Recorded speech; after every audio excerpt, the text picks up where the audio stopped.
This green ball has taken up a month of my life. You see, I came across this Tumblr post about a poorly animated cabbage. The post reads as follows. I heard reference to something about how all anime are required to have good-looking cabbage because of that one time. So simply looking up anime cabbage, I found the source. Some harem anime way back in the day had an episode where the characters cooked. And they animated cabbage so terribly like this, it left a bad mark on the anime community forever. Apparently this is part of the reason why all food usually looks good in anime, even more so than the regular show sometimes, with cabbage being especially well drawn. Attached to the post are various images. 3 screenshots of the cabbage in question, an image of what the post calls a complaint apparently in paper, 2 stills from the reanimated version which the post calls the international release, showing a higher quality cabbage, 2 stills from other shows seemingly referencing the low quality cabbage, and then going on to mention an at the time recent Hololive stream which also referenced this old cabbage. In the replies, OP links a glass reflection video from 2021 that pretty much covers the same points in slightly more detail, which I've linked in the description. Something about this post stuck in my mind, partially because one of the examples of a reference to the cabbage incident I immediately recognized as being from Hidamari sketch, which just so happens to be my personal favorite anime of all time. More specifically, the shot is from Hidamari sketch season 1 episode 11, and shows Miyako holding up a cabbage which has been rendered as just a photograph of an actual cabbage. But was Hidamari sketch really referencing that specific cabbage?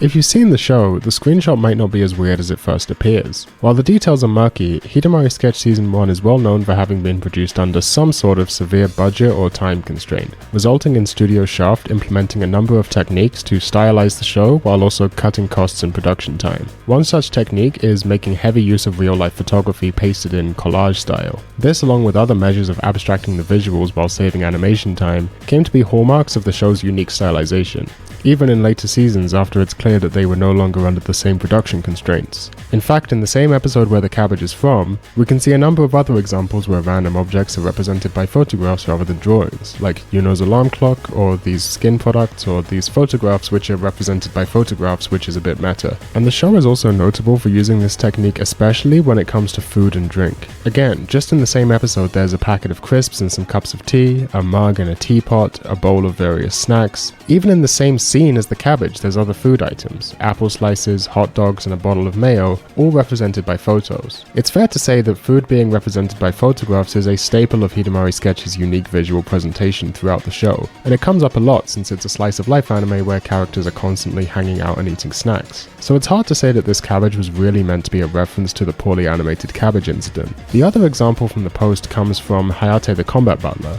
and it bears a much closer resemblance to the original poorly animated cabbage. So it seems to me that this really was supposed to be a direct reference. But with Hidamari Sketch, we can't say for certain. In the context of the scene, the cabbage comes up as part of a joke. The other characters have brought along regular foods shaped into animals to eat on their trip to the zoo. But when it's Miyako's turn, she brings out a whole cabbage from her bag. The joke being that you wouldn't expect someone's packed lunch to just be a whole cabbage. It's already a pretty strong standalone gag, and it doesn't really strike me as being the sort of place a meme reference would flow naturally. In fact, having that reference would undercut the real punchline. Imagine if Miyako pulled out a perfectly round green ball like the cabbage from that post. I think that would just be too many layers at once. Throwing in unrelated reference humor over an already solid gag just muddles the whole thing. As far as I'm aware, Hidamari Sketch doesn't contain any notable reference humor to other contemporary anime. Now if this were another 2007 slice of life comedy, Lucky Star, then I'd be much more confident in saying this were an intentional reference, since that show is full of callbacks to the otaku culture and memes of the day. But Hidamari Sketch not so much, so as far as I'm concerned, this is more likely to just be a coincidence. So that was all I really cared about at first. I just wanted to clarify that we can't say for certain whether or not the cabbage from Hidamari Sketch was actually supposed to reference the poorly animated cabbage incident, although I did want to check that the timelines lined up. So hey, where does this poorly animated cabbage come from in the first place? The Tumblr post just refers to it as some harem anime way back in the day. But as it turns out, the source is a show called Yoake mae Yori Ruri Irona Crescent Love, sometimes shortened to yoakena. English title, Brighter Than the Dawning Blue. This is a show from 2006, so yep, the timelines line up with both Hidamari Sketch and Hayate the Combat Butler airing in 2007. In fact, even on the Wikipedia page for the show, they mention the Cabbage incident, noting how Futaba channel users back in the day made jokes about it, calling the show Yoake Yori Kimidori Irona, Cabbage Love, which translates to brighter than the dawning green instead of brighter than the dawning blue, which I think is kind of funny. They even linked an archived Futaba thread, and yep, there's a bunch of dudes in 2006 making ASCII art of the cabbage from the episode. A little bit more research reveals that indeed this was somewhat of a meme in Japan, referred to as the kyabetsu jiken, the cabbage incident, held up as one of the major examples of sakuga hokai, which means something like artwork collapse. Almost identically, this was also a thing in the West. Users on 4chan's A board would use the word quality in all caps as a mimetic term to refer to animation failures, and the quality cabbage was one of the more commonly memed on examples. In Glass Reflection's video on this subject, he says that according to rumor, the studio had to make a public apology for the animation failure. While the English Wikipedia page doesn't mention this, the Japanese version does, attributing it to the January 2007 issue of Megami magazine, but it doesn't give a source. I wanted to confirm this for myself and find the original apology statement, so after digging around in ancient Japanese blogs for far longer than any reasonable person should, I managed to track down what seems to be an image of the original statement itself as it appeared in Megami magazine, on a blog post where someone's laughing about the fact that such an absurd apology had to be made. Although that blog post is dated the 30th of November 2006, the post itself attributes the image saying, by the way, the page in question is page 99 on the January issue of Megami magazine. Via Google Translate, the post is in Japanese, so I'm assuming that the post is dated wrong. The statement itself is a short paragraph which, plugged into Google Translate, says, "The cabbage incident surrounding yoakena has been causing a stir in the streets, and first of all we would like to apologize to all users for the inconvenience caused regarding this broadcast. Now, the first volume of the Yoakena DVD will be released on December the 22nd, and naturally it will be the complete version with additional retakes. Episode 3 will have nearly 200 retakes. The original illustrations by Beck Kankor included in the first edition are a must-see." Although this blogger responded that no one thought it was a bother, in fact, it was a blast, which seems generally in line with the Japanese reception as I've seen it. That is to say, rather than being mad, they just thought it was funny. So it seems like Bandai used this hubbub about the Sakuga Hokai as a way to market the DVDs, or at least tried to. This also adds some additional context to our original Tumblr post. Rather than being fixed for the international release, it was just the regular DVD release. This is a pretty common occurrence. It's fairly typical for shows to get updated animation for their DVD releases, since the main hurdle of anime production is actually time rather than money. While Western cartoons are fully completed long before they're scheduled to air, anime productions keep on working right up until the wire, sometimes even having to deliver their broadcast cut to the TV just barely before their scheduled slot. There's one more image in the original Tumblr post which requires a little bit of further investigation. The complaint apparently in a paper. What is this picture? Some reverse image searching eventually led me to a website called akibablog.net and a post from the 24th of October 2006, documenting a display at the shop Two Top. Two Top was a computer parts store in Akihabara, Tokyo, although it seems now it's merged with neighboring stores and no longer exists as an independent entity. From the 2006 quality image, it seems to be a sheet of paper stuck to a pole in the store, with text and side-by-side images. The top row shows the quality cabbage on one side next to a real image of a cabbage, with text advertising new LG monitors. Google translates it, it says, LG Electronics proprietary F-Engine DFC digital fine contrast function achieves a maximum contrast ratio of 1400 to 1. Below that, the quality cabbage is labeled low contrast video image, while the real cabbage is labeled high contrast video image. So this sign is actually a joke referencing the then contemporary cabbage meme, implying that a new LG monitor can improve the quality of bad animation. Honestly, that's pretty funny. Underneath it is the same text, but rather than a cabbage, it's comparing a character from the show, Fina Fam Earthlight, on one side against her sprite from the visual novel the show is based on the other side, again implying the show looks like shit. So I feel like we've mostly cleared everything up with this post now. We know the context behind all the images, the fact that the cabbage was a meme in Japan and in the West in a similar context, that it was referenced dressed in a store in Akihabara as well as in Hayate the Combat Butler, but we don't know for sure whether the moment from Hidamari's sketch was supposed to be a reference or not. I lean more on the side of not. We also know about the Public Apology and Megami magazine, and of course what the Cabbage is and where it's from. All that's left is to wrap up this video with some brief historical context about how the boom in the quantity of anime productions around this era in the mid-2000s outstripped the labor supply of Japanese animators, resulting in more cuts being animated overseas and rushed production cycles leading to problems in quality. Well, that's what I would have said if it wasn't for the fact that, just for completeness' sake, I decided to check out the visual novel this whole thing was based on. You see, I have used a clever trick. I have sucked you in with a framing device about a poorly animated cabbage so that I can actually talk about a visual novel from 20 years ago. Hell yeah!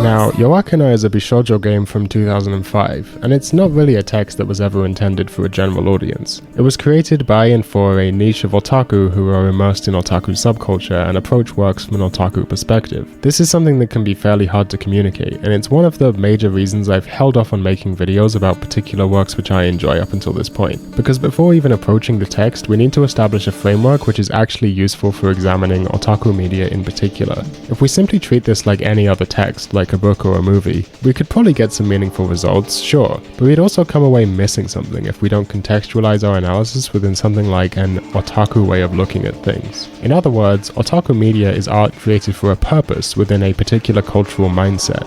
And in order to really get at the work, we have to deal with that mindset.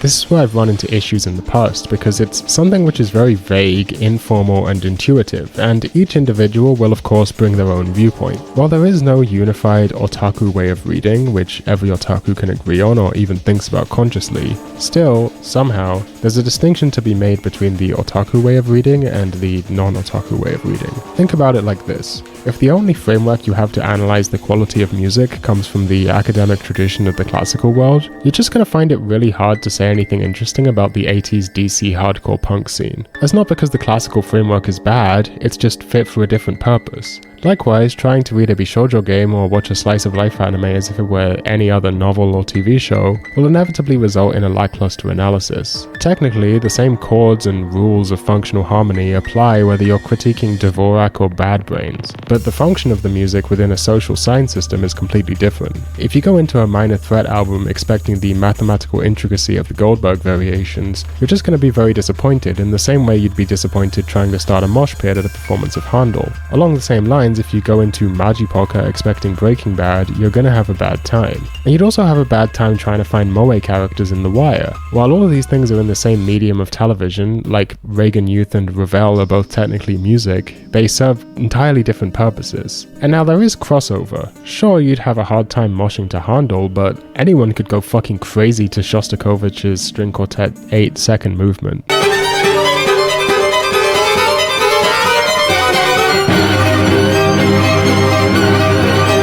In the same way, most otaku media exists somewhere on this sliding scale where it can fulfill the social purpose of both otaku subculture media and regular narrative fiction. So in the process of undertaking this project, I've had to try my best to in some way formalize this otaku way of reading or otaku way of looking at things to inform my writing. While I don't 100% agree with his framework, someone who I think gets pretty close to identifying this otaku way is F. Yamada-san from the blog Otaphysica, who has written at length on his theory of the otaku door, or maybe it's otaku michi, I'm not actually sure how it's supposed to be pronounced. The kanji looks like this, and it can be said as door, the same door as the door in Bushido, or michi, and they both mean something like way or path, but I think michi is more commonly used for physical paths, where door is used for metaphorical paths, but I've definitely heard both terms used to describe both things. I'm gonna pronounce it as otaku door because that seems more likely to me, but if you're better at Japanese than me, or if F. Yamada-san happens to come across this video, I have to apologize for my terrible Japanese knowledge. Anyway, his theory of producing an otaku reading is based on indulging in morso, delusions or fantasies, via the concept of what he he calls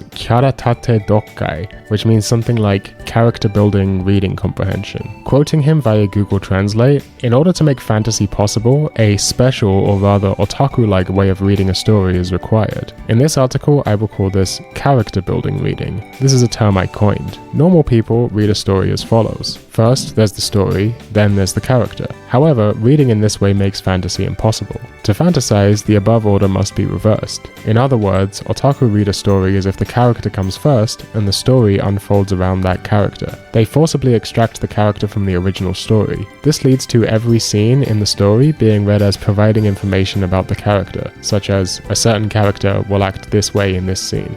And this is fairly close to how I read an otaku work, although I also believe there's more to it than just this. In order to enjoy something like a pure nichijou anime or a pure love bishoujo game, it's necessary to have something like this character-first approach. People who don't like these genres can be found saying things like, "It's boring, nothing happens," or deriding otaku with phrases like, "You just watch anything with cute girls in it." But that's because they're expecting the plot to have primacy and move the characters around like puppets. Instead, the appeal can be as simple as just spending more time with these characters. Any sense of things happening is subsumed under character building. Now obviously, things like having a strong narrative or good art will often serve to enhance the character building, so it's not like those things don't bear mentioning, just that they can be overruled by a character you like.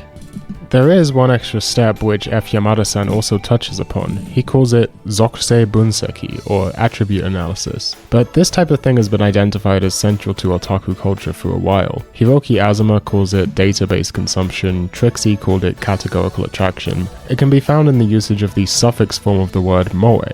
In the West, moe is generally used to just describe a certain style of character or a certain subgenre of bishoujo-centric otaku-oriented media, and that definition definitely exists in Japan. But one way the term moe is used in Japan which hasn't survived the language barrier is in suffix form. People will refer to themselves as having a something moe.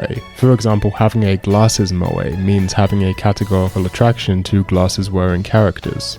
It can also be found in the term fetchi, which is the katakanaization of the word fetish. But fetish in this context isn't necessarily sexual, it just refers to a strong connection with certain attributes. Having a glasses fetish means you have a strong preference for glasses-wearing characters prior to the narrative. You might decide to watch a show not because the premise seems interesting or you like the director, but because it has a glasses-wearing girl. And just being able to observe a glasses girl character is on its own enough of a hook to keep you interested. Even the term hook actually feels inappropriate here. Hook implies that it's the thing which gets you in at the start, but then other elements keep you there. But a categorical attraction to certain attributes is much stronger than that. It precedes the text as a fundamental aspect of one's subjectivity, and therefore forms and shapes the reading one produces of the text from the get-go. That being said, it's often spurred by a formative experience with an earlier text. You really felt a strong connection with Hanekawa from the Monogatari series, and this led you to developing a glasses moe. It's unclear whether the glasses moe was already there dormant somewhere inside of you and just uncovered and brought to the conscious surface by Hanekawa, or whether it was Hanekawa herself who imbued you with this glasses moe.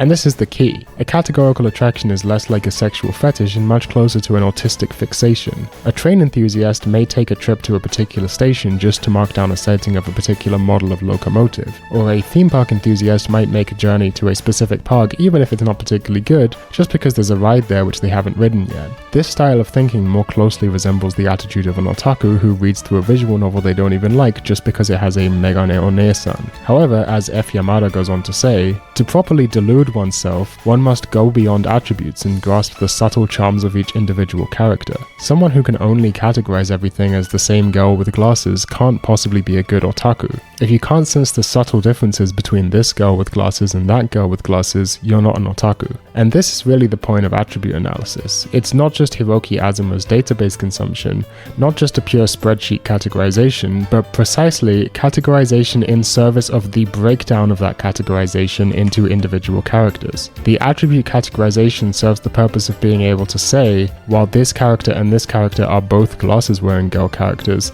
they are different in these ways. With these general principles as a guiding framework, I hope to be able to do justice to the following analysis of an otaku work, but given that this is my first attempt, I suspect I will likely fail to implement my criteria fully. Nonetheless, we must begin anyway to talk about a Japanese erotic video game with the tone simultaneously far too self-serious and yet lacking any academic rigor or oversight.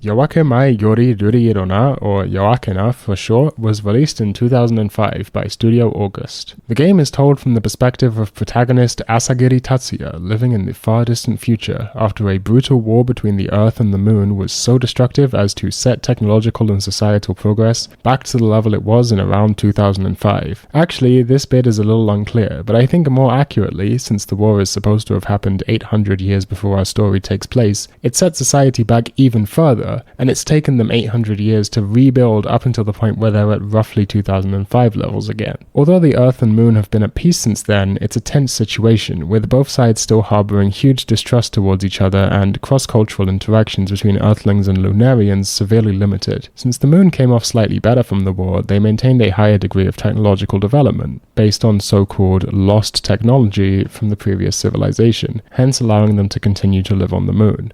Travel between the Earth and the Moon is limited to only diplomatic purposes, from one spaceport on Earth, located in the town of Mitsurugasaki, where our protagonist lives alongside his younger sister Mai, being looked after by their cousin Sayaka. Next door to Tatsuya, Mai and Sayaka live the Takamizawa family, who run a local Italian restaurant. The daughter of the Takamizawa family, Natsuki, is Tatsuya's close childhood friend, and he works part-time alongside her, her brother, and her dad in the Italian restaurant. Aside from his parents' absence, leaving him in the care of Sayaka, Tatsuya has been living a pretty normal life, until one day something absurd happens. The Princess of the Moon, Fina from Earthlight, is coming to stay with them. You see, Sayaka's day job is as deputy director of the Royal Moon Museum in Mitsurugasaki, a museum on Earth all about the Moon. It was established by the Moon's royal family in order to try and repair cultural wounds left by the war, and thus, Fina is technically the director of the museum. In a quest to learn more about the Earth's culture, she's staying on Earth for a while, and given that Sayaka is one of the few Earthlings she knows well enough through her museum connection, she ends up staying with them, along with her maid Mia.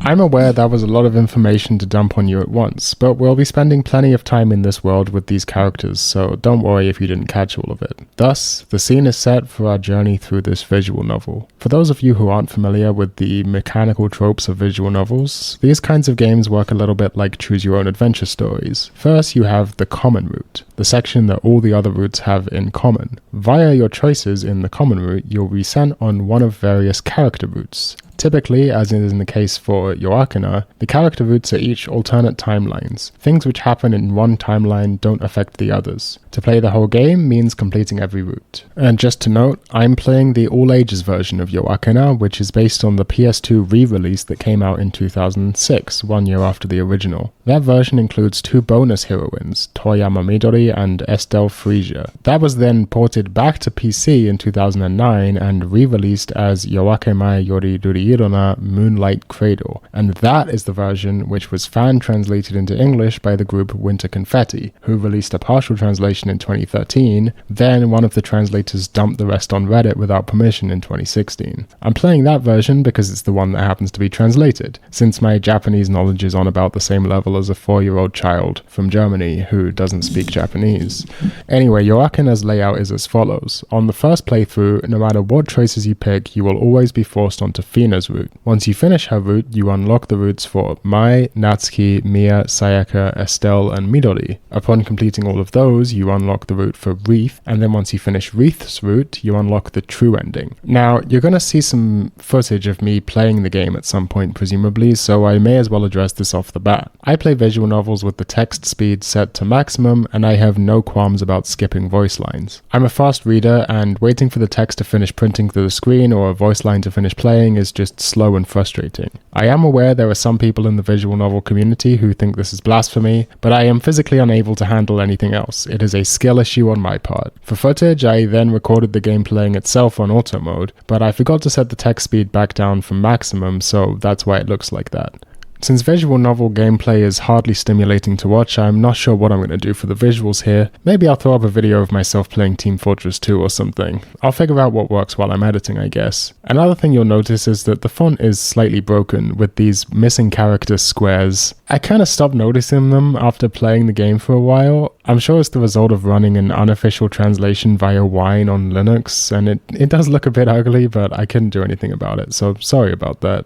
I found the translation itself to be generally of good quality. From time to time there was a slightly unnatural sentence structure, a couple of minor formatting errors, and maybe 2 or 3 misspellings and typos throughout the whole game, but it was nothing that really took away from my enjoyment.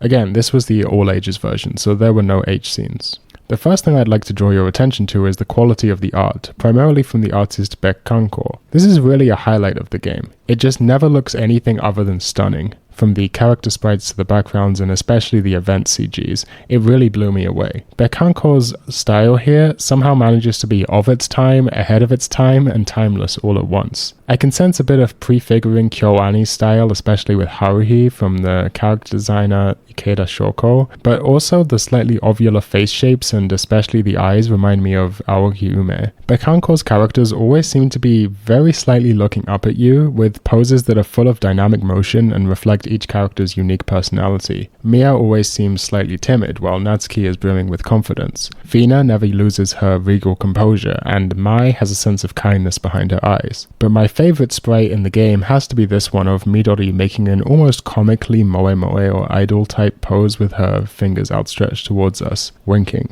It's a pose which, on the one hand, could be interpreted as her reaching out to draw us in, for us to grab her hand, but also equally could be her arm outstretched in a sort of open presentation, a pose within which we can practically hear her saying, "Aren't I the cutest? Yes, Midori, you are the cutest." Of course, there's something about this art which screams 2000s bishoujo game, especially the style and shading of the hair. Angular, often with air vents, digital gradients applied to the streaking specular highlight, and an overall bigger floof, particularly in the front, than is typical of hair from later eras. Each character's hair color and style tells us something about them.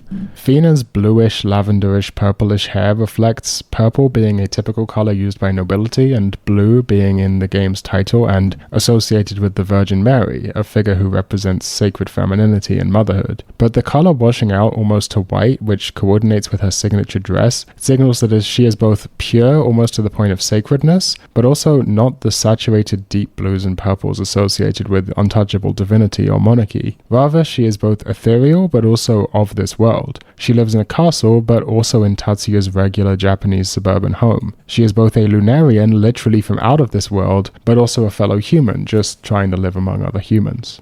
Mai's short brown hair tied back with ribbons mirrors another popular immortal character, that being Nemu from Da Capo. But while Nemu's ribbons are exaggerated and defy gravity, Mai's are more subtle. She's proud to be wearing them, but they sit unnoticed. There's something there, but it's waiting to be uncovered, as we'll see when we get to her root. Sayaka's soft expression matches her lighter brown hair. Long, but tied back in a manner which suggests she needed it out of her face to focus on work. The soft but natural color of the light brown matches her personality. Soft and caring, but hardworking and busy. Reserved, but possibly holding back. Like a ponytail tied back with a bow which could unravel if one string were pulled. Contrast this with Midori's bright green angular hairstyle. I almost assumed she was a sporty tomboy type character at first, with her high ponytail being the sort of thing which would be used to keep hair out of your eyes while you were running. And while she is very active, I wouldn't call her a tomboy. She's an energetic Genki girl. Her unnatural hair color matches her name. Midori means green, and green means go. It's a style which projects outward a sense of self-confidence.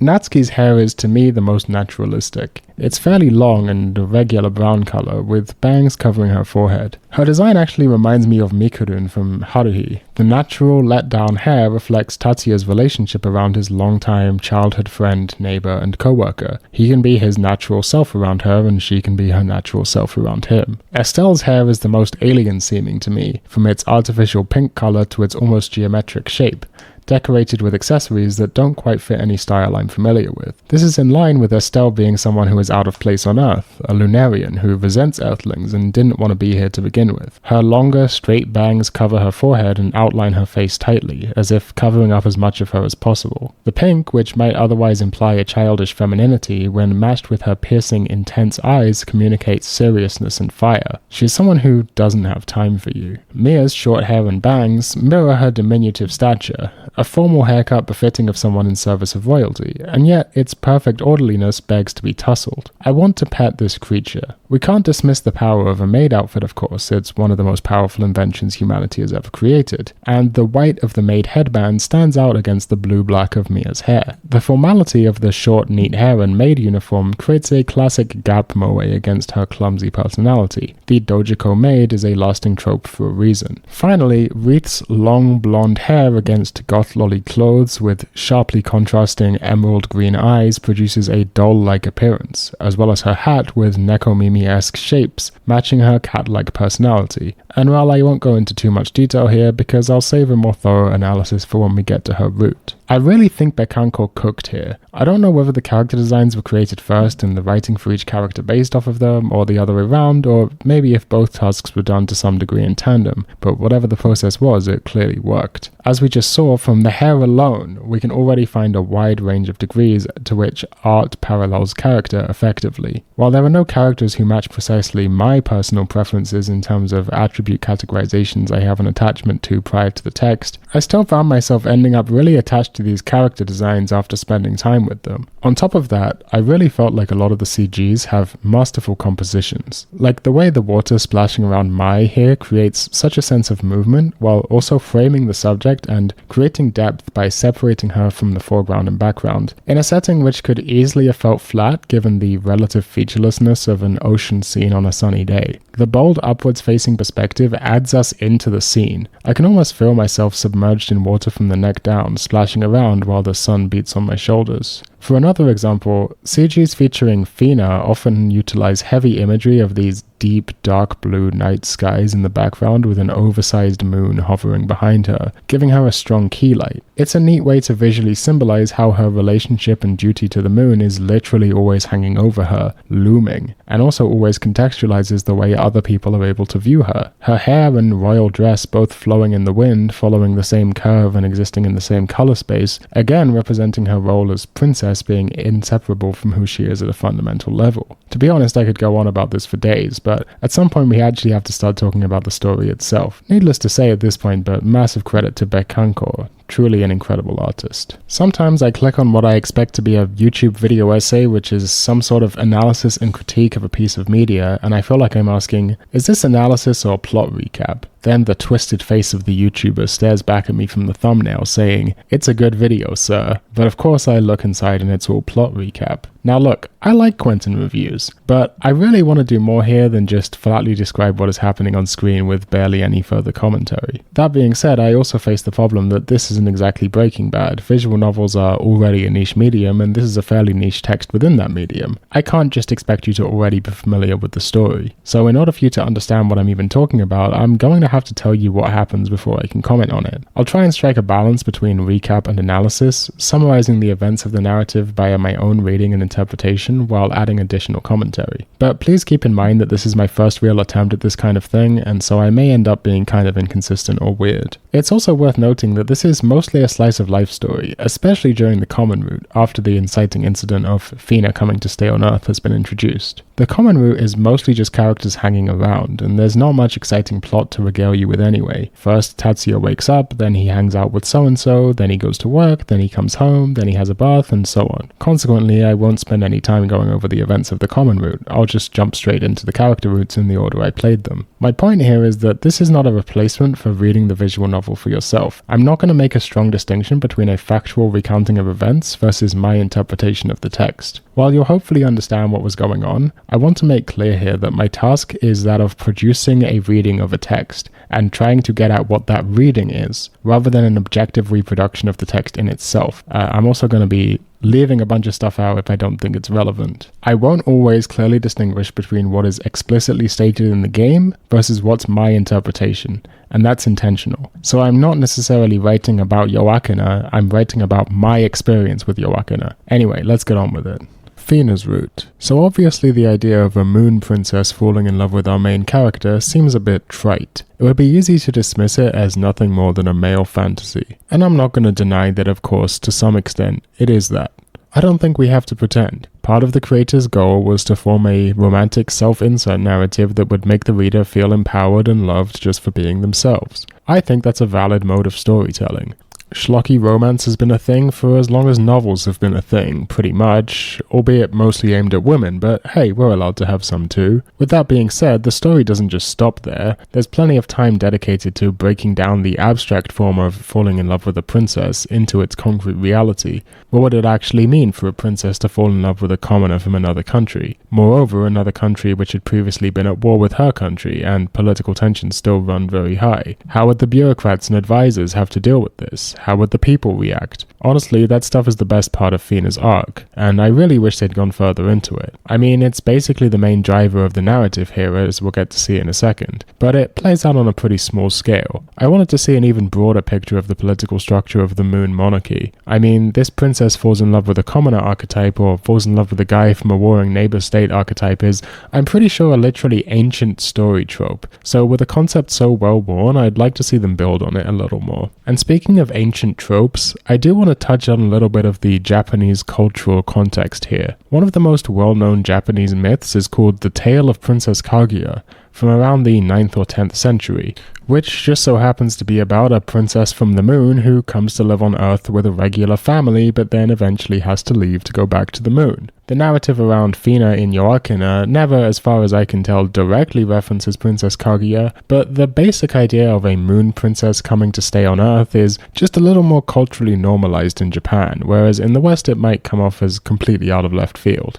But back to the story at hand, most of this route, just like the others, consists of characters slicing of lifing around. Tatsuya's just hanging out with Fina, then gradually falling in love with her, and her with Tatsuya, them both coming to realize their feelings, confessing, and then beginning to go out. I did kind of feel like the chemistry was just not there between them. Like, it felt more like admiration from Tatsuya towards Fina rather than romantic love. That I never really got the sense that they actually had that much in common. Well, the fact that they're from two entirely different backgrounds kind of precludes them from having much in common to begin with. Especially compared with some of the later routes in the game, I wouldn't say it was bad per se, but just not my favorite. Like, they're not a bad fit for each other or anything, but a lot of the romance comes more in the form of direct and explicit romantic actions in service of each other, rather than just getting along like best friends in everyday circumstances. I'm reminded a lot of Romeo and Juliet, the sort of adolescent star-crossed first love where every emotion feels like the end of the world, rather than perhaps a little more boring adult romance that might hinge on thoughts like, how would I feel about the practical mundanities of living with this person for decades of my life? Obviously the former makes for a more explosive story, but I myself am kind of partial towards the latter. One story beat I thought was interesting here was Tatsuya and Fina's first fight as a couple. So they've arranged to meet up and go on a date to visit the aquarium. The night before, Tatsuya spots Fina secretly staying up late preparing food for their date to surprise him, but he keeps this knowledge to himself to let her enjoy the moment. When the time arrives, Tatsuya is waiting at their agreed upon spot when Fina calls him to let him know her royal duties have her tied up and she's going to be a bit late. In the end, Fina gets held up until late in the evening, while Tatsuya is waiting for her outside in the cold. By the time she arrives, the aquarium is long closed, and Tatsuya has been sitting there for hours stewing in his frustration. When she eventually shows up and laughs the whole thing off without even apologizing, Tatsuya snaps, shouting at her, then running off and leaving Fina alone, crying in the cold, surrounded by the spilled contents of the food she had cooked for them the night before. I'm gonna be honest, this game sort of tries to imply that they were both in the wrong here, but Tatsuya was definitely the biggest arsehole. It's a fucked up situation to get stood up and have to wait for someone for hours. I've been there, but you gotta take the context into account. She's literally the princess of a country, bro. Do you think she would rather be dealing with politics and advisors or hanging out with her boyfriend? She's not exactly happy about the situation either, but she's trying to make the best of it. You gotta put your own shit aside for a minute and at least try and enjoy the rest of the night. And the thing is, Tatsuya knows he fucked up. Instantly after running away, he knows he was an asshole and what he did was wrong. I mean, knocking the food out of her hands that he is fully aware she stayed up late to make was just petty. Well, those were my first thoughts, but as I reflected, I started to think that this scene had more depth than I'd first realized. Yes, strictly speaking, I think Tatsuya overreacted here. However, there's heavier implications to this fight. How often is Fina going to be forced to choose her duties to the country over her love for Tatsuya? How will this affect their relationship going forwards? Sure, right now this is a one-time thing, but they both know the problem isn't going to go away. It's always going to be a balancing act for the rest of their lives, and especially once Tatsuya holds political power, it's only going to get worse. They need to decide as early as possible that their duty to one another supersedes work, because if that isn't the case, what's the point in entering into this politically contentious relationship in the first place? If what really matters is Fina's role as a princess, then logically speaking they should just break up. What seems at first like the sorts of things that could happen to any regular couple suddenly change meaning when placed in this context. And this theme ends up as the basis for the primary narrative obstacle of this arc. For slightly contrived plot reasons, Fina's father, the king, has placed Karen, the military ambassador for the moon, in charge of overseeing Fina's choice of marriage candidate. Karen is a serious person, as well as a powerful force in the moon's upper bureaucracy. She's a stern figure who places the kingdom's well-being above everything else, and she's also a strict rule follower with a cold and calculating personality. But at the same time, she has seen Fina grow up and cares deeply about her personal well-being. When Karen finds out that Fina has fallen in love with some random commoner from Earth, she rejects the relationship, which, looking at it from her perspective, is pretty reasonable. Karen absolutely grills Tatsuya on whether he understands what he's really getting himself into,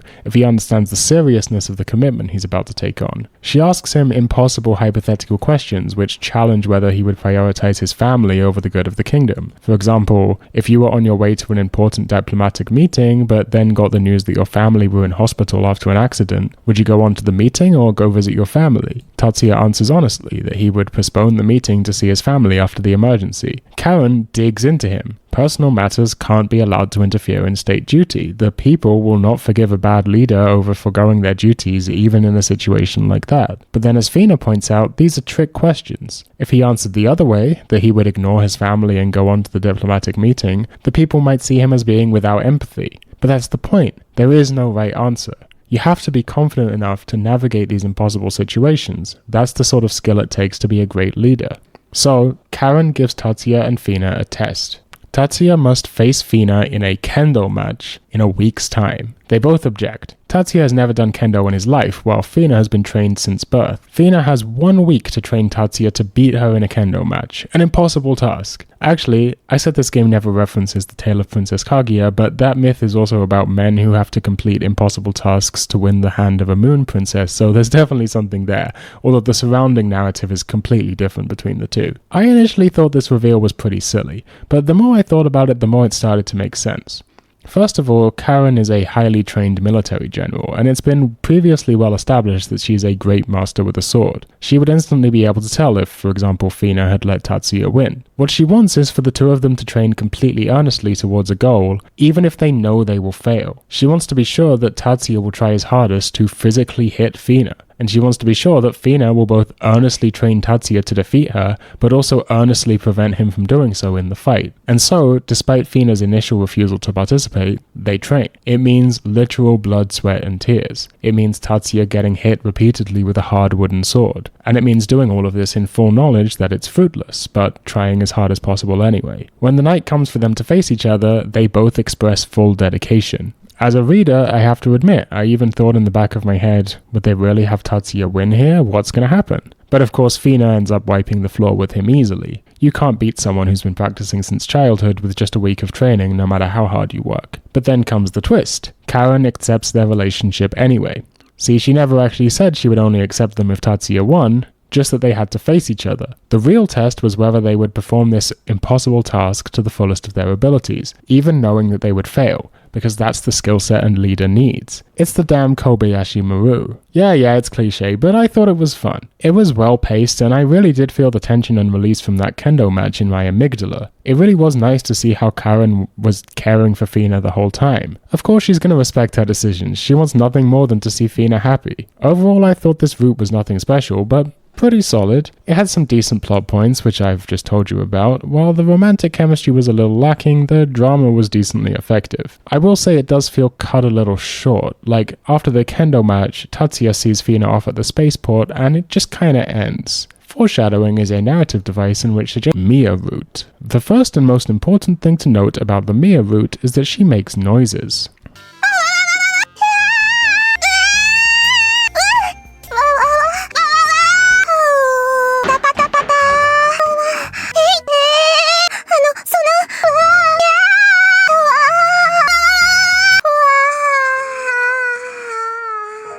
This fills me with the raw energy of moe, and that's really a microcosm of Mia. She is the most stereotypical moe character in the game. She's literally a dojiko maid, one of the most classic moe archetypes, and it's a classic that stood the test of time for a reason. There are so many layers of intricately balanced gap moe in the dojiko maid concept, it's hard to know where to begin. Typically, when I see people try to analyze the nature of maid characters in otaku media, they tend to jump straight to the most boring possible observation. They talk about it in terms of the power dynamic. Men just want a subservient woman who will literally work for them and do whatever she's told. The thing is, this doesn't match the experience of otaku. Like, sure, that kind of maid does exist, but it's pretty far from typical. If you look at Mia here, she's Fina's maid, not Tatsuya's. Her role is to serve the royal family. Sure, she's kind and caring and takes her job seriously, so she does do some domestic tasks in the household since that's her job. But it's not like she's in the employ of Tatsuya. There's nothing like a dom, sub, secretary, boss type relationship going on here. In fact, rather than being merely Fina's submissive servant, Mia's role is much more nurturing. Rather than doing the bidding of Fina, it's more like looking after or caring for her. And we can see this mirrored later in the route when Mia and Tatsuya raise an injured bird back to health. Why does the maid have to be clumsy? Because a perfect maid who simply does her job effectively is distant and cold. The maid is clumsy precisely because we get to see her trying her best. And watching a character trying their best is a fundamental aspect to everything from the most diabetes sweet moe show all the way to the most hot-blooded shonen action. When the maid is somewhat clumsy, this gives us an in. Suddenly, we can fantasize about helping her. It creates a gap moe, where the person who is in the position to be caring for us can have the roles reversed when we care for her. When we help her pick up the laundry she dropped as she blushes, embarrassed both at her mistake and at our sudden physical closeness. That kind of scene, it's enough to make anyone fall in love. And that kind of typical dojiko maid scene also makes one thing clear. This is not a one-sided relationship. The sense of moe comes from breaking down the one-sidedness of the maid-master dynamic into a bidirectional axis of care. This is why Mia and Tatsuya raise the injured bird together. Relationships aren't just about caring for one another, but also about caring for something else together. In a sense, that's the essence of parenthood. But it doesn't have to be raising a child or a pet. It could be a mutual, externally directed care towards a shared interest. Even something like a mutual shared care over household chores.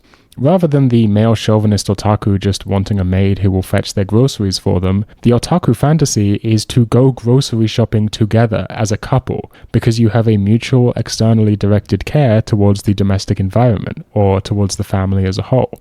None of this dynamic is accessible if the maid is too competent. The transition from a one-sided contractual care from the maid to the master into a two-way romantic care can only happen if, let's say, the maid was forgetful and didn't remember to buy something. Then you have a reason to go with her to the store next time. And then there's a reason for the shop owner in the Shoten to say something like, "I'll give you two the couple's discount." And you both get embarrassed at being misidentified as a couple, but the notion sticks in your head and you start thinking maybe we should be a couple. And since you bought the groceries together, you figure you may as well cook together too, and before you know it, you're spending all your time by each other's side. I think people read far too much into the concept of the maid uniform itself. The maid outfit in its modern form is not a connected signifier to the French maid fetish costume. It's not worth trying to apply social critique over it, because the appeal really just boils down to, it's frilly and that looks cute. It's hard to even steal what the maid outfit signifies other than its own signification of otaku culture. You'll notice that Mia's maid outfit is not really sexualized. This is typical. It's not about miniskirt length and an open back showing as much skin as possible or anything like that. Sometimes a cute thing is just a cute thing in itself, a noumenal moe, if you will. Now, if you're sitting there thinking, and this is how you sound, by the way, this is how you sound.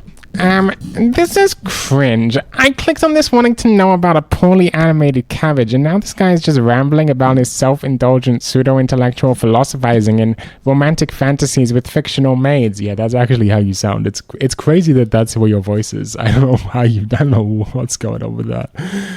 You're probably going to want to leave because we haven't even gotten to the little sister route yet. Anyway, that's enough on maid meta text. In a significant step up from Fina's route, Mia and Tatsuya's dynamic has a much stronger romantic chemistry. They just spend a lot more time in mundane scenarios doing stuff together. They go shopping together, walk the dogs together, cook together, take care of the bird together. They really feel like two people who simply enjoy each other's company, even before they're formally in a romantic relationship. They make jokes back and forth and just hang out like human beings. But just because it's a much purer slice of life narrative doesn't mean it lacks any thematic content. The main theme of Mia's route is fleetingness, not quite in the full-on Buddhist sense of the transience of all things, but more specifically the fleetingness of connection. Mia and Tatsuya find an injured baby bird on the street and they decide to nurse it back to health in Mia's room in the attic. Over time they develop a connection to the bird, but they also know that at some point they're going to have to let it go free and return back to the wild. Mia's personal arc mirrors this theme, since it deals with her coming to terms with the idea of letting Fina go off and be her own person as an adult. Mia's mother was Fina's mother's maid, and they were super close. So Mia has sort of been raised alongside Fina her whole life as her maid, and so they're also extremely close. She's been supporting Fina for as long as she can remember.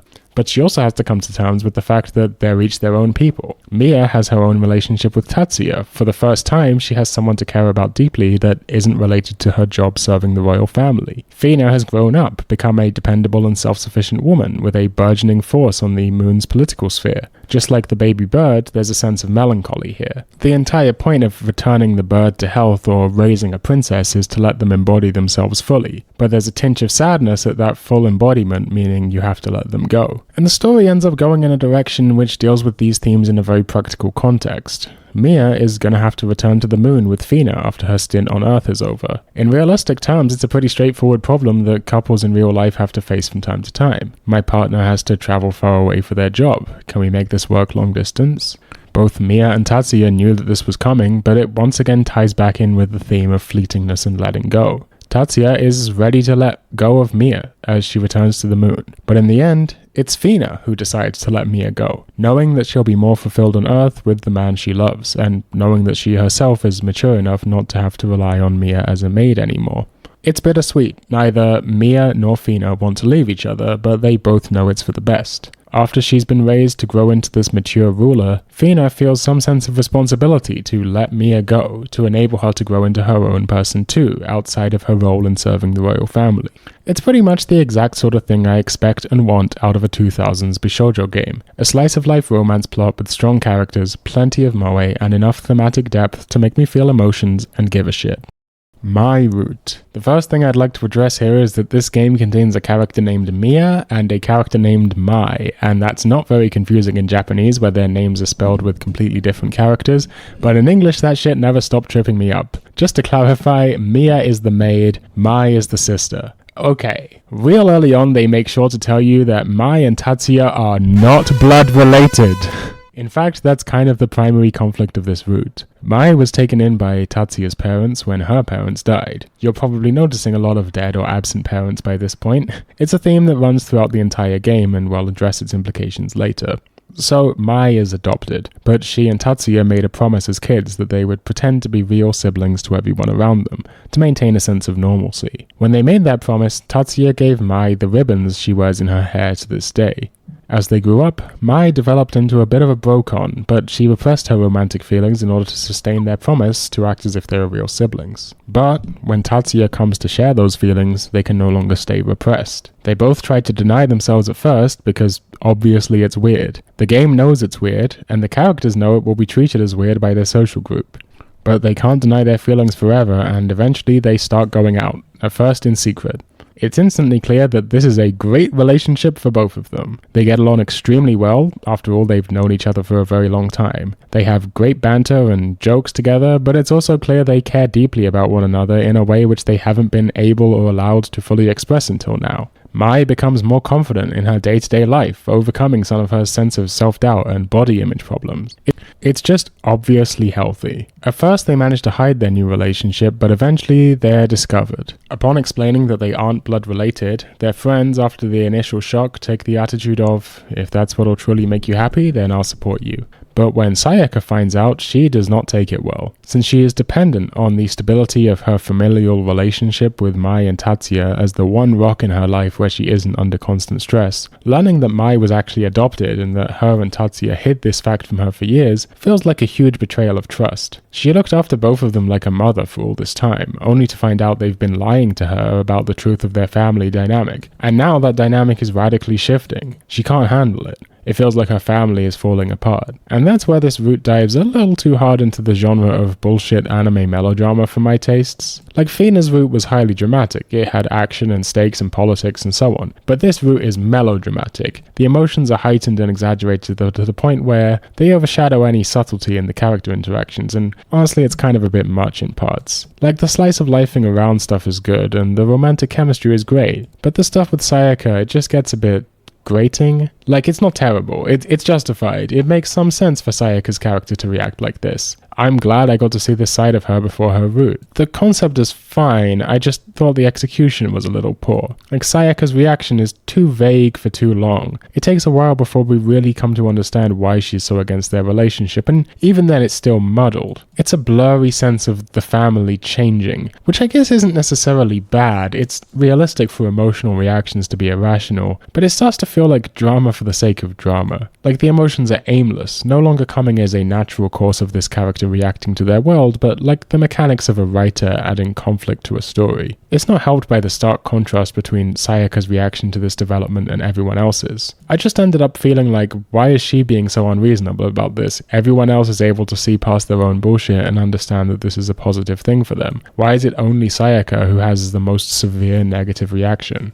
This is particularly strange given that Sayaka, outside of this, is one of the most emotionally mature members of the cast. It feels a little at odds with her characterization.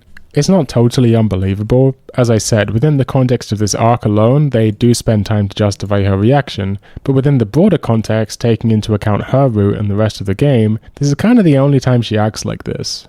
Of course, in the end, Sayaka does come around to support them, just like how you can support me on Patreon by clicking the first link in the description. Videos like this are both a lot of work and pretty niche, so any small donation you can chuck my way is a massive help in allowing me to do more stuff like this in the future. And hey, if you've been watching this video and thinking you like the sound of my voice or that I might be an interesting person, I post roughly an hour-long Patreon podcast there every week or so where I talk about a little more autobiographical behind-the-scenes stuff. You'll also be able to see your name in the credits of future videos because people like that. Or if you don't want to throw any money my way, that's perfectly understandable, but I would very much appreciate it if you'd click that subscribe button. Anyway, we get a grand climax in which Mai throws away her ribbons to symbolize the end of her and Tatsuya's relationship as siblings. Meditashi meditashi. While not my favorite, the route isn't bad by any means. Mai is also a moe archetype, the immortal character. She fits the bill to a large degree, somewhat timid, clingy, a little immature, but she's also her own person. She lost her parents twice, first her biological parents and then her adoptive parents from the Asagiri family. A psychologist would probably attribute her brother complex to some sort of trauma bond formed by this experience, but overall she's surprisingly well adjusted, owing to her hardworking and caring nature.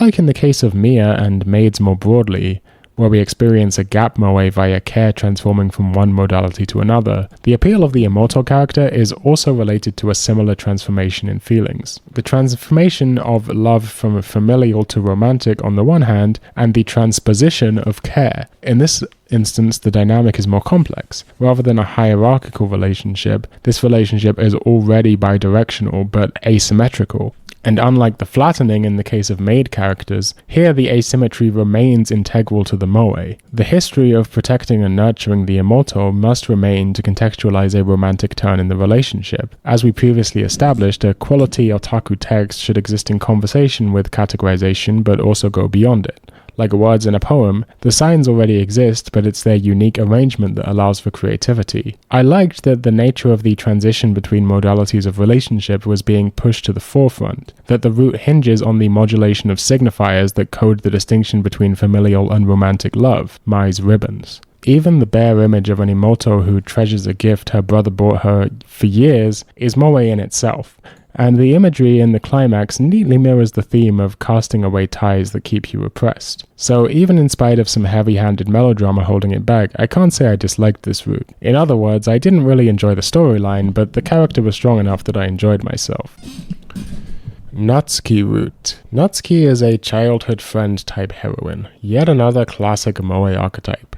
She's known Tatsuya forever, and they grew up as neighbors, playing together. Now they're classmates, and they work together at the Italian restaurant, where Natsuki's nickname is Carbon, due to her tendency to burn food. While other heroines have a sort of extrinsic reason to be around Tatsuya relating to moon politics or weird family events, Natsuki is the most naturalistic relationship in the game, second to maybe Midori. She is simply a close female friend of the same age who lives next door, and therefore it's natural that they would end up together, or so it appears to the people around them. They're close enough in school that their classmates jokingly refer to Natsuki as Tatsuya's wife, and we get the sense that this has been ongoing for a while.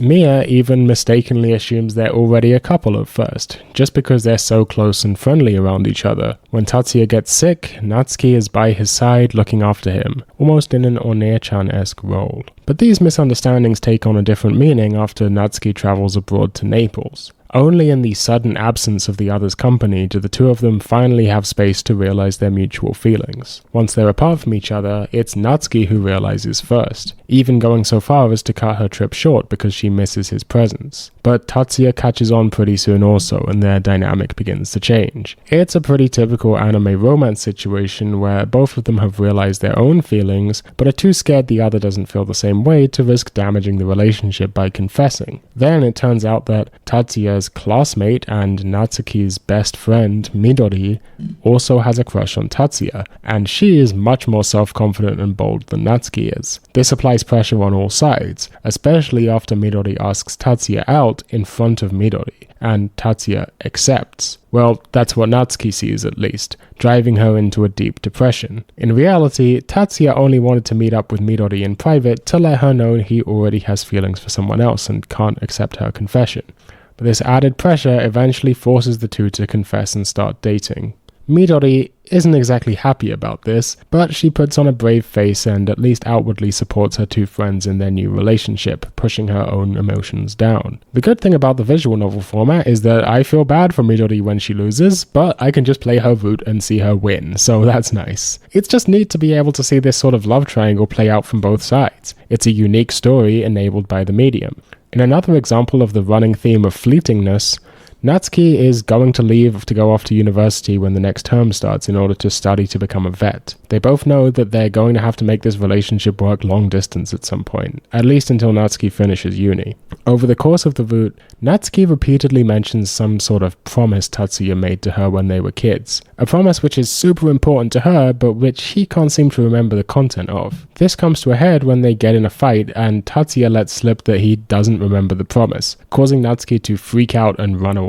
Knowing he's going to have to fix this, after some blurry flashbacks and searching his room for anything that could possibly be related, and after a fair amount of struggle, he's eventually able to piece it back together, at least partially. He knows it had something to do with a dog they found abandoned when they were kids, a dog which tragically died. In a flash of recollection, he remembers where they buried this dog and manically runs out into the stormy night in only his pajamas to track down the burial site. When he gets there, in a thicket by the edge of the park on the other side of town, he retrieves the name tag from the grave. Then he runs back to Natsuki's place with the name tag in his hand, but collapses at her entranceway, the exertion having been too much for him. Somehow, this actually works at getting Natsuki back after the fight. I had major issues with this event. In the case of Fina's arc, I thought it was Tatsuya's behavior which was in the wrong, but here, Natsuki is genuinely being unreasonable. I'm not going to say it's completely unjustified. I haven't finished telling you what happens in the route yet, and there's further context. But even knowing that, it's not like you can control your memories. To be honest, it reminded me of my childhood, where forgetting something was treated as some kind of malicious act by parents and teachers. Like, some people act as if you can never forget something if you really care about it, and this has always seemed bizarre to me.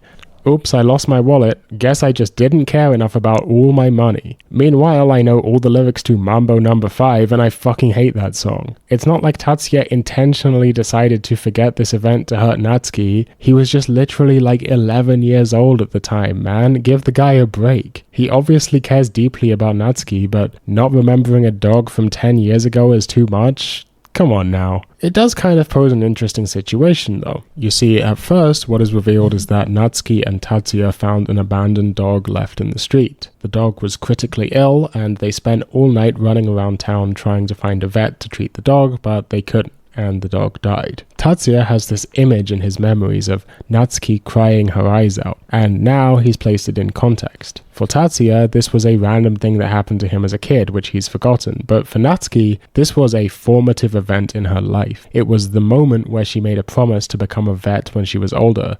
It's quite a compelling set of circumstances, when two people share a history of an event which was extremely meaningful to one of them, but just another day for the other. Trying to then navigate that shared history together now that they're older, it's a thought-provoking scenario for these characters to be placed into. On top of that comes the second twist reveal. That memory Tatsuya has of Natsuki crying, he'd assumed she was crying over the dog, but in reality, after running around all night looking for a vet in the cold, Tatsuya had ended up getting sick, and Natsuki was crying over him, worried about his illness. This mirrors the scene earlier in the route where she cared for him when he was sick. Natsuki has always been there by Tatsuya's side, as someone who cares about him and feels a deep empathy towards his pain. That's why she decided to become a vet. More specifically than just the dog dying, she saw the fact that there not being a vet in their hometown ended up making Tatsuya sick. Is this kind of nonsense? Yeah, it's complete nonsense. It's borderline delusional, actually. But it sounds worse because I'm summarizing events that take place over the course of hours of real reading time, having been fleshed out to a degree further than I'm able to recreate here. In the actual context of the game, these ideas flow together somewhat more smoothly, because the emotional through line is reinforced all throughout the route via recurring thematic elements. So it's not a complete non sequitur, but it's still loose. It's operating via emotional logic, not logic. The melodramatic scene of Tatsuya running into the storm to retrieve a name tag from a dog's grave and deliver it to Natsuki, it jumped the shark. It also seems weird that this worked out for Tatsuya. Like, this is not responsible behavior. No reasonable person would want the person they love to risk their health over something like that. It sets a strange precedent for the future of their relationship. Natsuki lashes out irrationally over something Tatsuya literally couldn't do anything about, and then this problem is only solved by Tatsuya having to somehow make amends for it, which requires putting himself in physical danger. This doesn't feel like a healthy romance. This feels borderline manic. Now, I may be misrepresenting Natsuki here a little. Her reaction upon finding Tatsuya passed out from exhaustion in her house clinging onto the nameplate isn't, "Oh, you do all that for me and now I forgive you."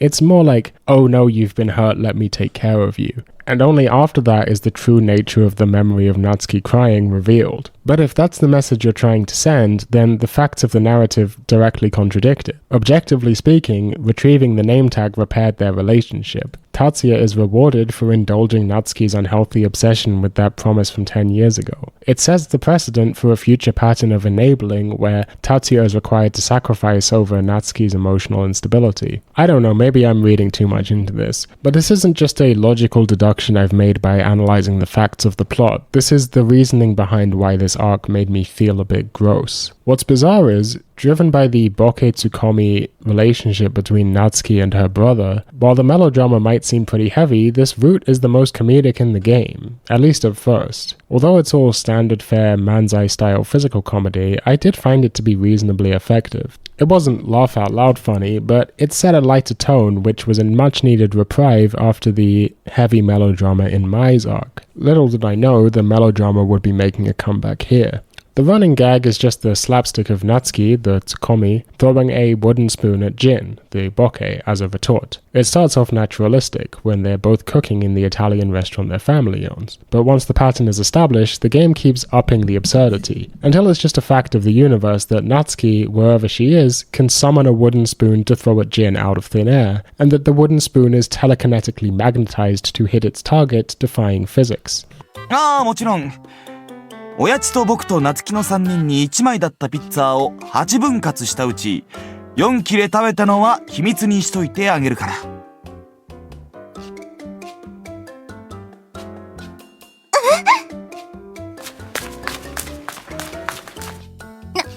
夏希ちゃん、いつもしゃもじが当たると思ったら大間違いだよ。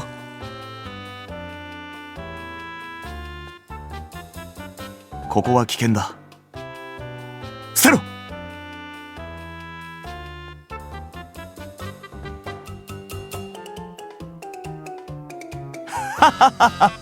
いつまでも俺の後頭部はガラ空きじゃないぞ、夏希。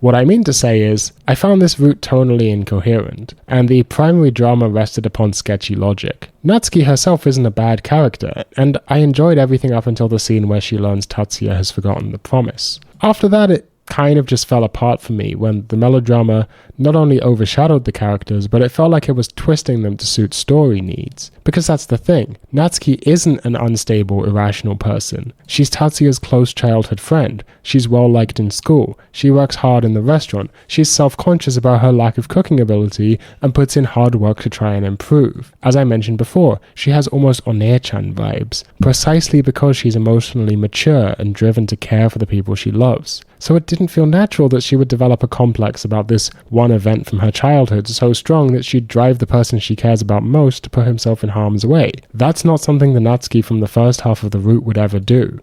And this isn't to say it's all bad. One thing I did like was, after the dramatic climax is over, the plot thread regarding Natsuki needing to move away to uni isn't solved for free. They just decide to do the long distance thing. And honestly, after that event, their relationship seems to go back to being healthy. Maybe even healthier than ever. In the post-credits epilogue, we time-skip forwards to see them meeting back up after months apart, and it's a cute scene, where they meet up outside the train station. So perhaps the proper reading is something more like, Natsuki has this one piece of emotional baggage, and once that's dealt with, everything is going to be fine from then on out.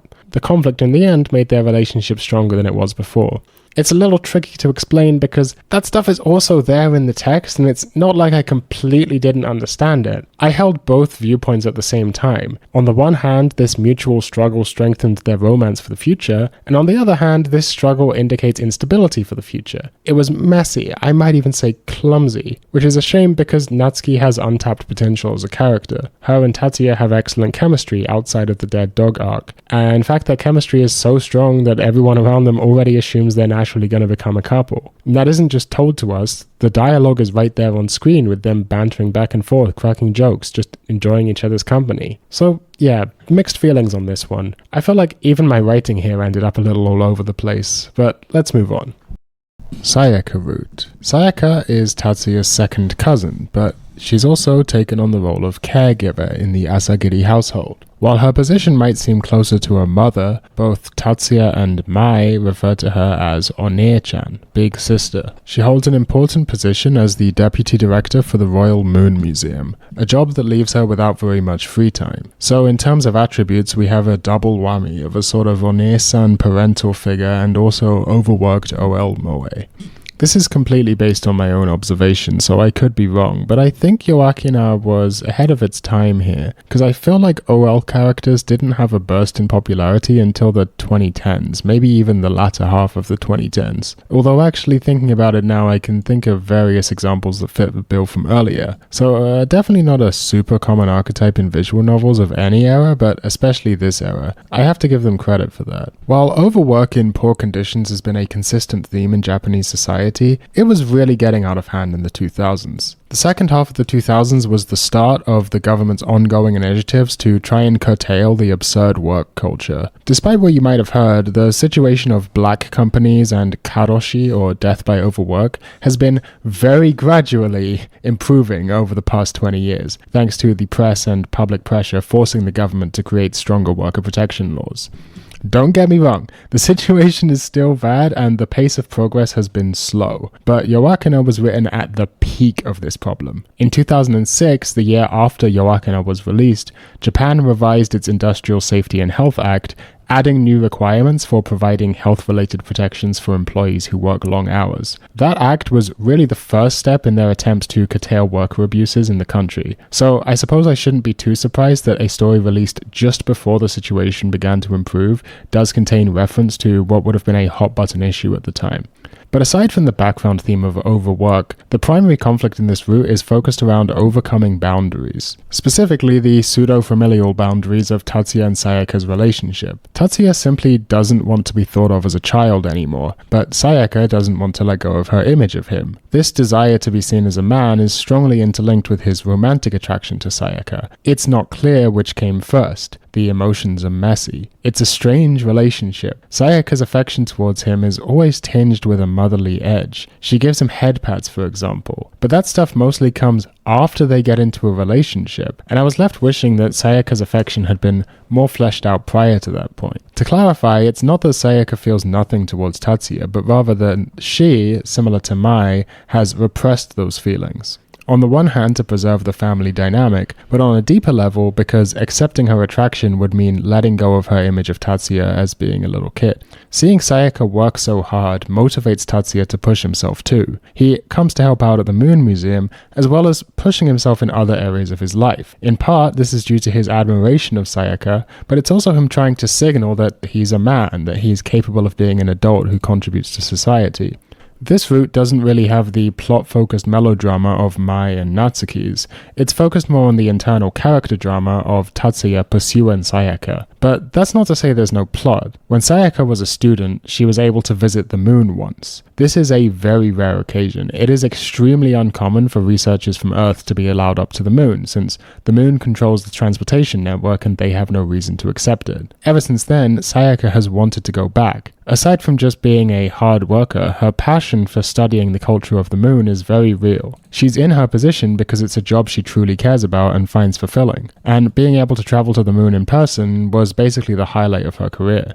So when Fina manages to wrangle an opportunity for Sayaka to stay on the moon again, this is a big deal, a literal once-in-a-lifetime opportunity. But, surprising everyone, Sayaka rejects the offer. Why? Tatsuya ends up coming to the conclusion that after his parents died, Sayaka had to take out a loan in order to pay the inheritance tax on their very nice house.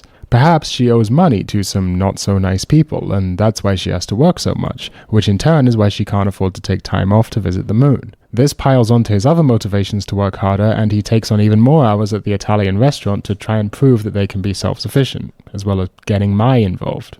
For a visual novel about a princess from a kingdom on the moon with recent war and political tension, a storyline about inheritance tax is extremely down to earth. It's interesting the degree to which the fact that a literal princess from the moon is here gets treated as mundane by this point in the game. The audience, the author, and even the characters have just kind of accepted this as a fact of life.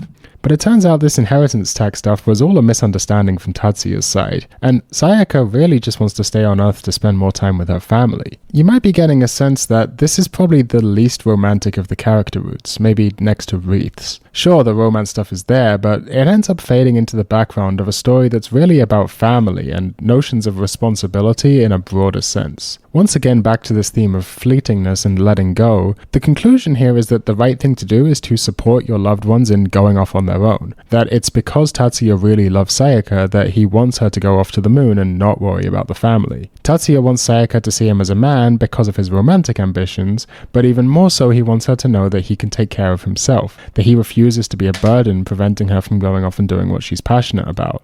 It's quite different from what one would typically expect from a straightforward romance. The story is explicitly not about spending the rest of your life with someone, but rather about doing precisely the opposite out of mutual love, because it allows you both to reach your full potential.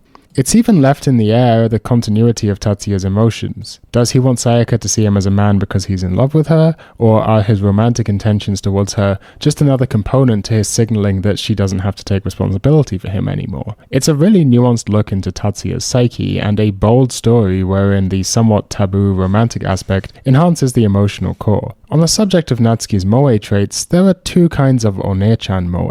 Well, it's a spectrum, but there are two sort of extremes on that spectrum.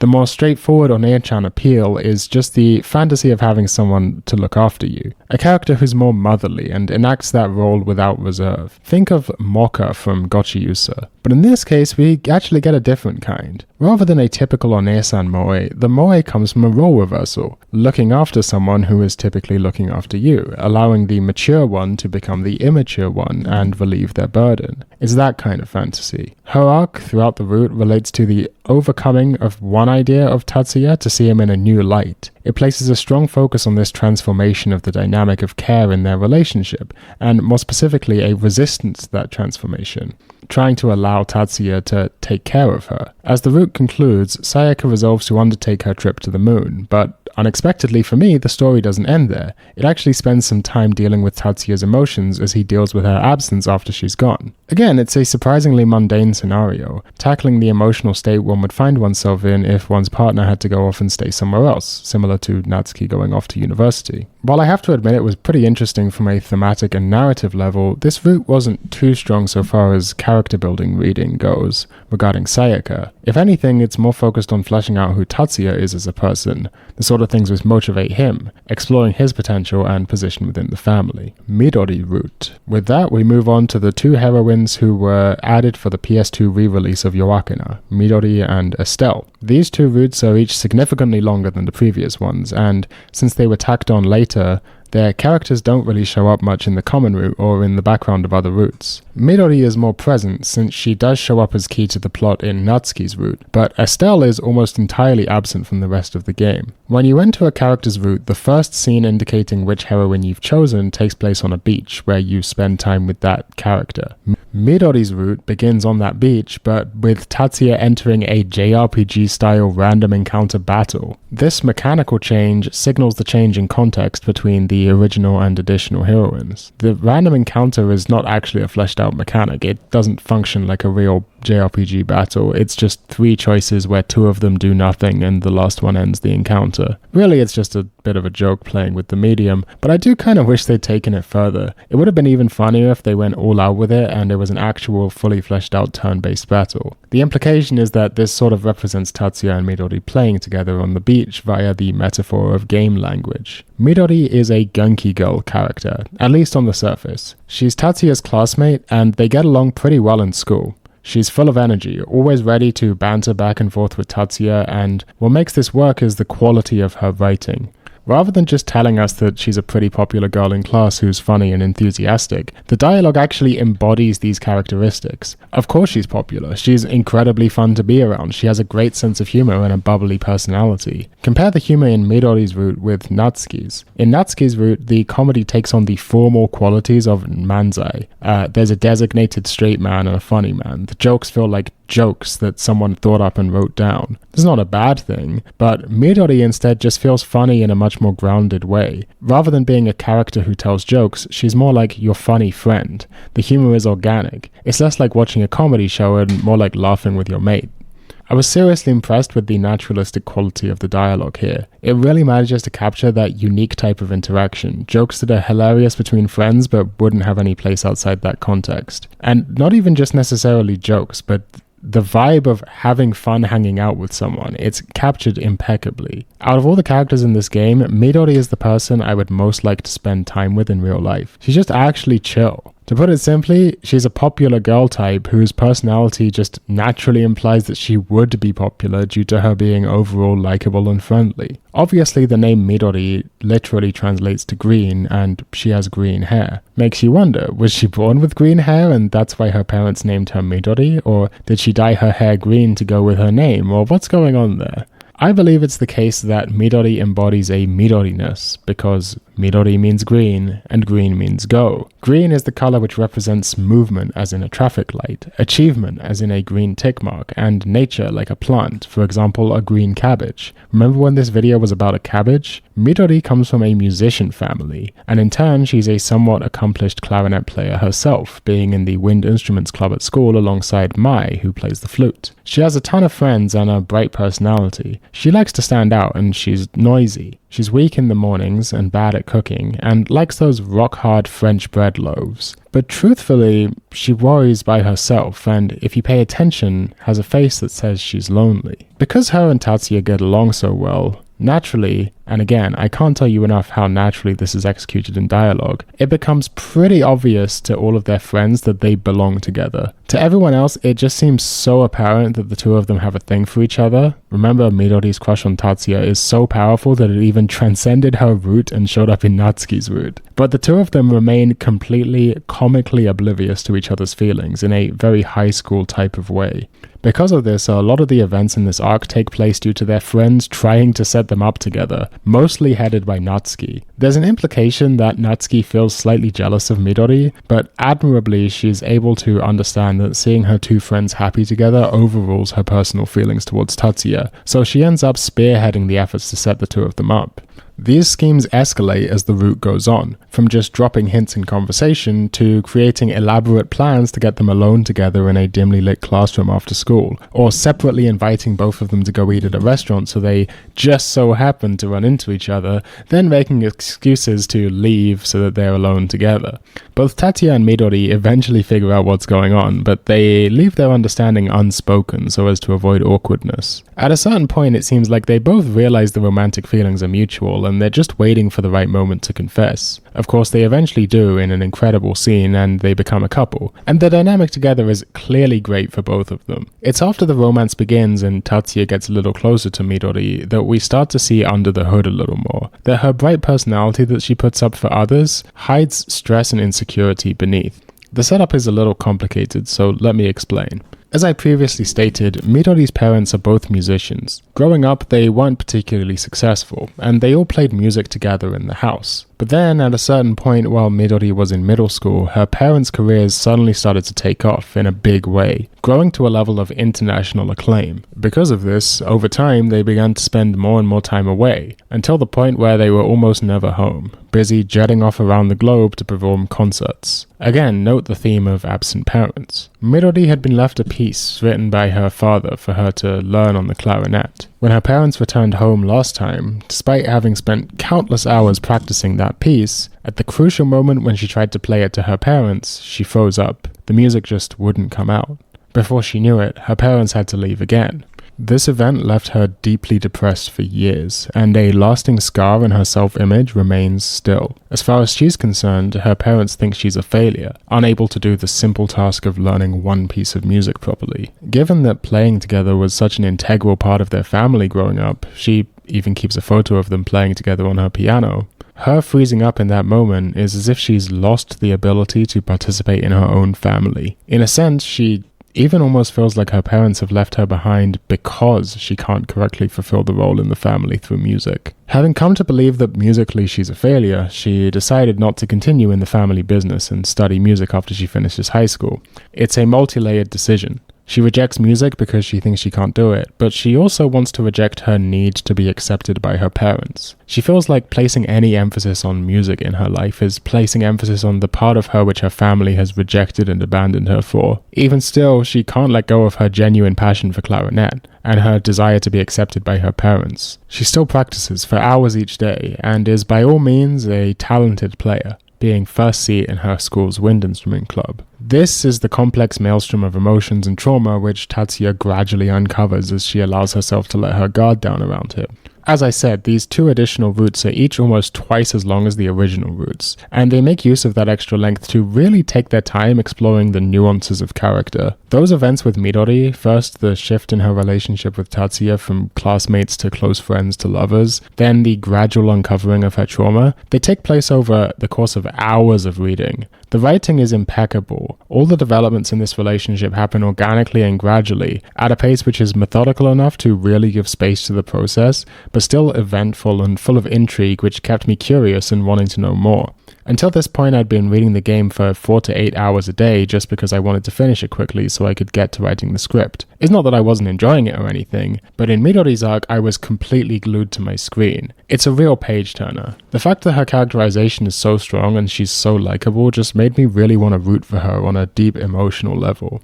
For the first time in years, Midori's parents are going to be back in Japan to perform, giving her a chance to see them again. This just ruins Midori. Should she try and perform that piece again? Should she even bother seeing them? How would they react knowing she's chosen not to pursue music after high school? Will that just make them reject her even more? After consulting with Tatsuya over multiple heartfelt conversations, she eventually decides that she's going to try again, to practice that piece to make up for her failure. But even looking at the sheet music causes her to completely freeze up. It's honestly quite shocking seeing this person who has been so confident and self-assured transform into a quivering wreck when her trauma is brought to the surface. Tatsuya doesn't really know how to deal with this, but he tries her best to support her. They build up very gradually. First, just being able to blow a single note while looking at the sheet music. After days and days of practice and acclimatization, Midori is finally able to play through the piece. But she doesn't stop there. She continues to practice meticulously. Who knows if she'll ever get another opportunity like this again. This is her one and only chance to try and show her parents that she can be part of this family,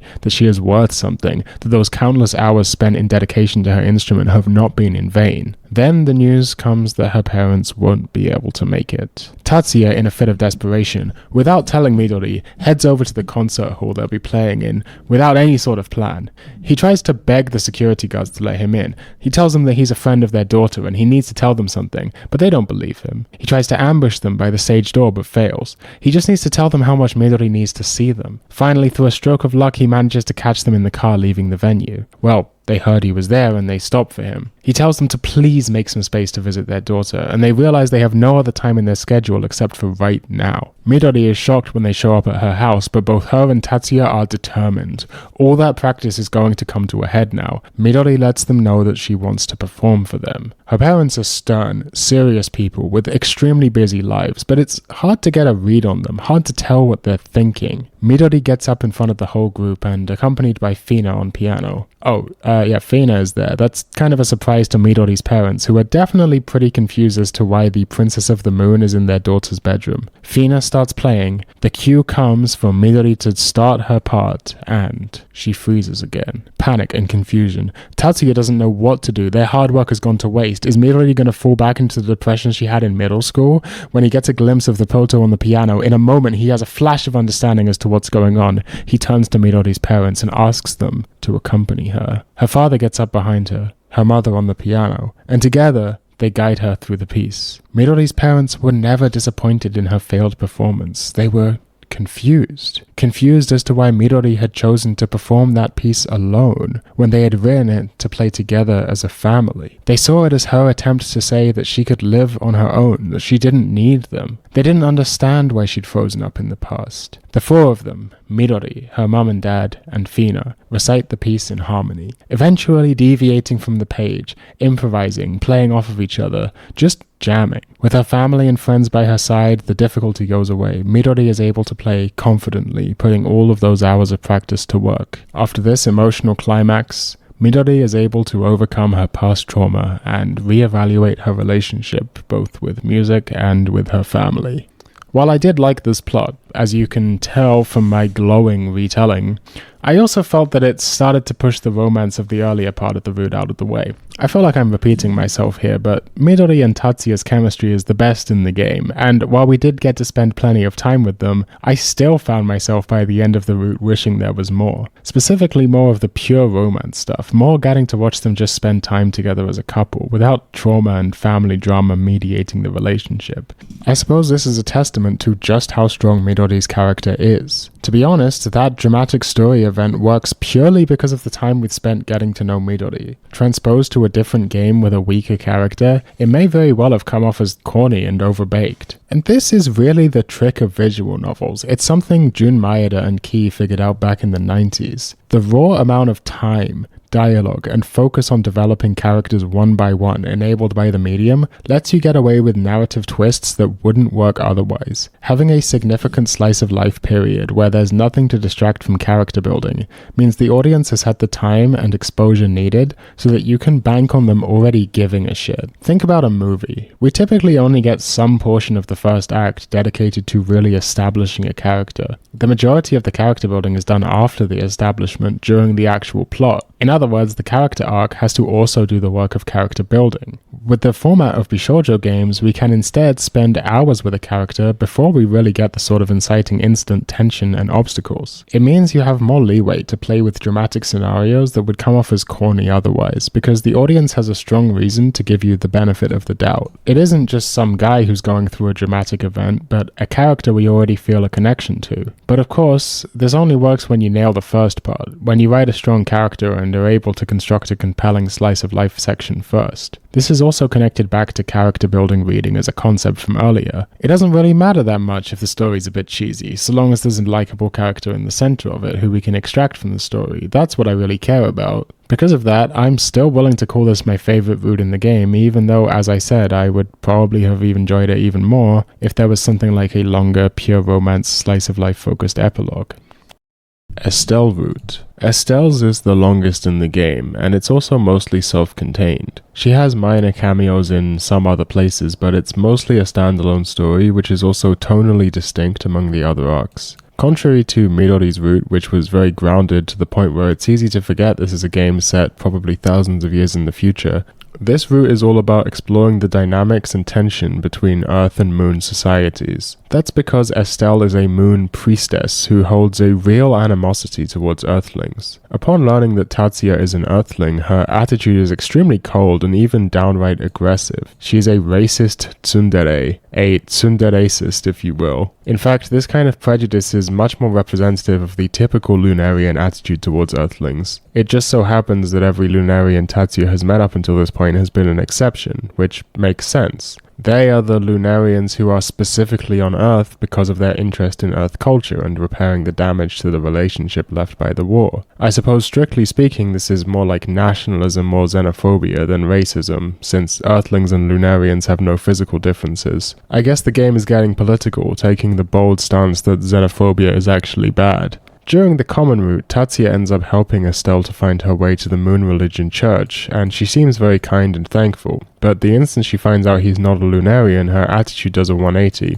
Once Tatsuya has been on the receiving end of her prejudice, he makes up his mind and becomes set on changing her mind about Earthlings. After a lot of wrangling, he manages to convince her to go shopping with him outside of the Lunarian district. We soon discover that while Estelle has a soft side, she's absolutely helpless against the power of cute puppies. This creates a gap moe against the Tsuntsun personality we've seen until now, and also serves as a glimpse of the dere we can look forward to seeing as her and Tatsuya get closer.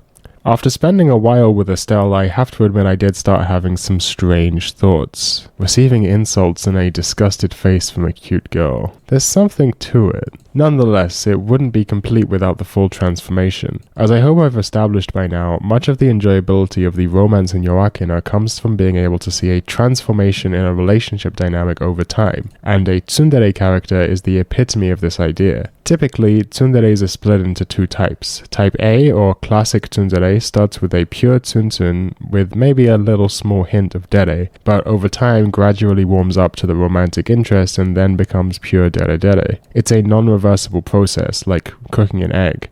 Type B tsundere or modern tsundere constantly flip back and forth between tsun and dere. The latter is more practical for serialized media, but I think the majority opinion, and the one I share, is that Type A tsundere is better. While I did think this route kinda overstayed its welcome and became a bit of a slog by the end, the main benefit of that extra length is the subtle and gradual transformation from tsun to dere which Estelle goes through. By far the highlight of the arc is seeing Estelle's genuine malice organically shift into flirtatious teasing over the course of her and Tatsuya spending time together. It's really good, I promise. It's fucking good. Excellently executed. The writing in this game is so good. By the time Estelle and Tatsuya have grown closer, we have started to see her cuter and softer side, but she still holds prejudice towards Earthlings. It's more that she just sees Tatsuya as one of the good ones, and the Earthlings don't do much to help their case. Repeatedly, we see Earthlings leering at Estelle once they find out she's a Lunarian. Not necessarily out of malice, but just seeing her as a curiosity. After much convincing from Tatsuya, they decide to put on a cultural exchange event at the church for Tatsuya's class, in which Estelle will teach them about the moon's culture and religion. We start learning more about the moon's culture in general. For example, it turns out that both nations teach that they won the war and that the other one instigated it. And we never learn the truth. It's left as something no one in universe can agree on. Estelle is an extremely hard worker, and not necessarily in a healthy way. She grew up as an orphan, of course, and is desperate to make sure that no one looks down on her for the circumstances of her upbringing. She idolizes Karen, who was also an orphan but made it into the upper ranks of the country's bureaucracy and military. Estelle's idea was that Karen could take a role of power in the government while she would climb the ranks of the other major authority on the moon, the church. As the major religion on the moon, the church does have significant power, but they also hold power because they are the organization which controls the lost technology, hyper-advanced technology from before the war which enables living on the moon in the first place, and also holds all sorts of other borderline magical powers, like being able to let you fly or turn invisible. Estelle's plan to climb the church's ranks was shattered, however, when she was interviewing to join its Foreign Affairs Bureau. During the interview, the interviewer insulted Moritz. I haven't mentioned him until now. Moritz is the head priest of this chapel on Earth, and he's also the person who raised Estelle, so he's basically her adoptive father, albeit not formally. When the interviewer insulted him, she snapped and got mad, leading to her being sent to Earth as punishment. The chances that she would be able to join the Foreign Affairs Bureau were already slim, since, as it turns out, it's an organization based on the principle that it's not what you know, but who you know that counts. In other words, members have to have ties to high society. But arguing with her interviewer escalated it from simply being rejected from the position to being handed a harsh punishment. Lunarians don't like the Earth. They don't like Earthlings. Being a priestess in a church on Earth means being sent to a backwater shithole no one likes to do a job least relevant to lunar society. Estelle's resentment towards her situation feeds into her prejudice towards Earthlings. As far as she's concerned, the only way her life can have any value is if she studies so hard that her achievement is undeniable, and then maybe she'll have a chance at being accepted back to the moon. She keeps this all to herself, of course. She's far too prideful to let anyone see her vulnerability like this. Well, that is until she gets close to Tatsuya, the first person other than Moritz to give a shit about her without expecting anything in return.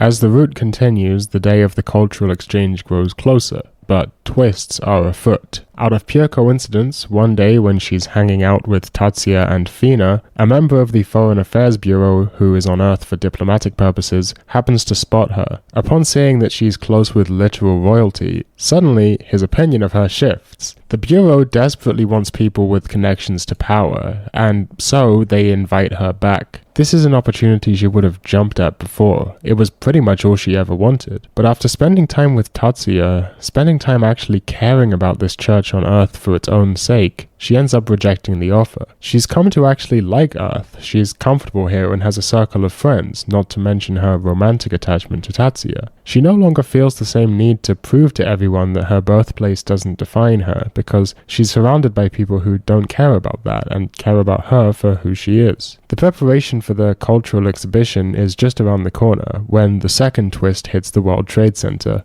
See, there's this weird guy who's been hanging around the church, occasionally talking with Moritz or bumping into Tatsuya. One day, it turns out this guy is Fina's biological uncle, who has tracked her down all the way to this place. He wants to give her the offer that if she wants to come and stay with him, he's happy to provide a place to live. But before Estelle can find this out in an organic way, she happens to overhear a conversation between him and Moritz that she was never supposed to hear. The truth about her parents. Estelle is half Earthling. This is objectively kind of goofy. Like, it's literally that Dave Chappelle sketch about the blind KKK member who doesn't realize he's black. Okay, I should give it a little more leeway. It is more complex than that. As I established, Estelle's prejudice against Earthlings is linked to her complex around growing up as an orphan. It's like she's overcompensating by rejecting the outsiders to feel a connection to the culture that rejects her. It also turns out that Moritz is her biological grandfather, so she's been looked after by a blood relative this whole time. Her connection to her family was never truly severed. I'll admit it's a strange plot point, and it could come off as silly if it weren't handled with care. But they do handle it with care. They spend such a long time establishing Estelle's character, the nature of her prejudice, her fragile self-image, her insecurity regarding her family. And when she learns this fact about herself, it pretty much breaks her. She goes borderline catatonic because everything she thought she had known about herself now has to be reevaluated. She tied her entire sense of self-worth to the notion of being worth something to the moon, even when the culture of the moon refuses to accept her. She thinks the only way her life has any value is if she can somehow prove that the circumstances of her birth won't hold her back, but she doesn't understand that they shouldn't in the first place, that it's only the moon society's bizarre feudal system that's caused her to have this problem at all. Weirdly, this isn't really dealt with directly.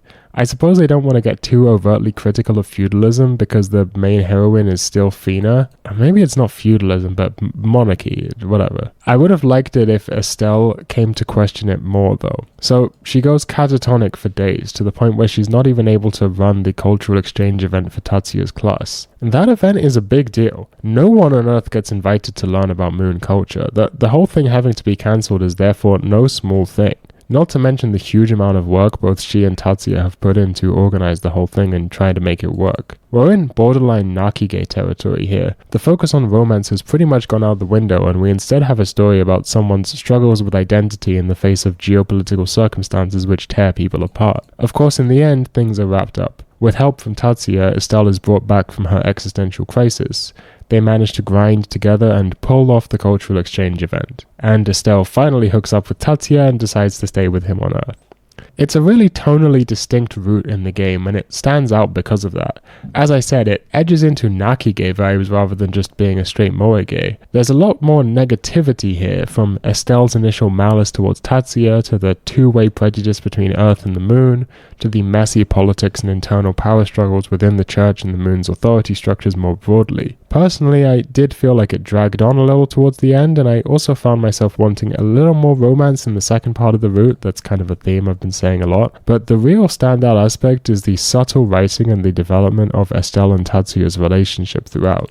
I feel like they did a lot with the tsundere archetype. The gradual transition from tsun to dere felt organic and emotionally satisfying, as well as providing the conditions for the possibility of moe, which is then explored in its own way. It makes sense that both Estelle and Midori's routes were longer the way they were. Presumably they needed to be substantial to try and justify the existence of the re-release. Like, if you were a fan who already played the game, you're gonna need a generous amount of new content to incentivize you to buy it again. I do think they made good use of that extra length to some extent, but yeah, especially here it did start to feel a little bit like filler, albeit nowhere near as bad as the sort of thing I've seen in other visual novels.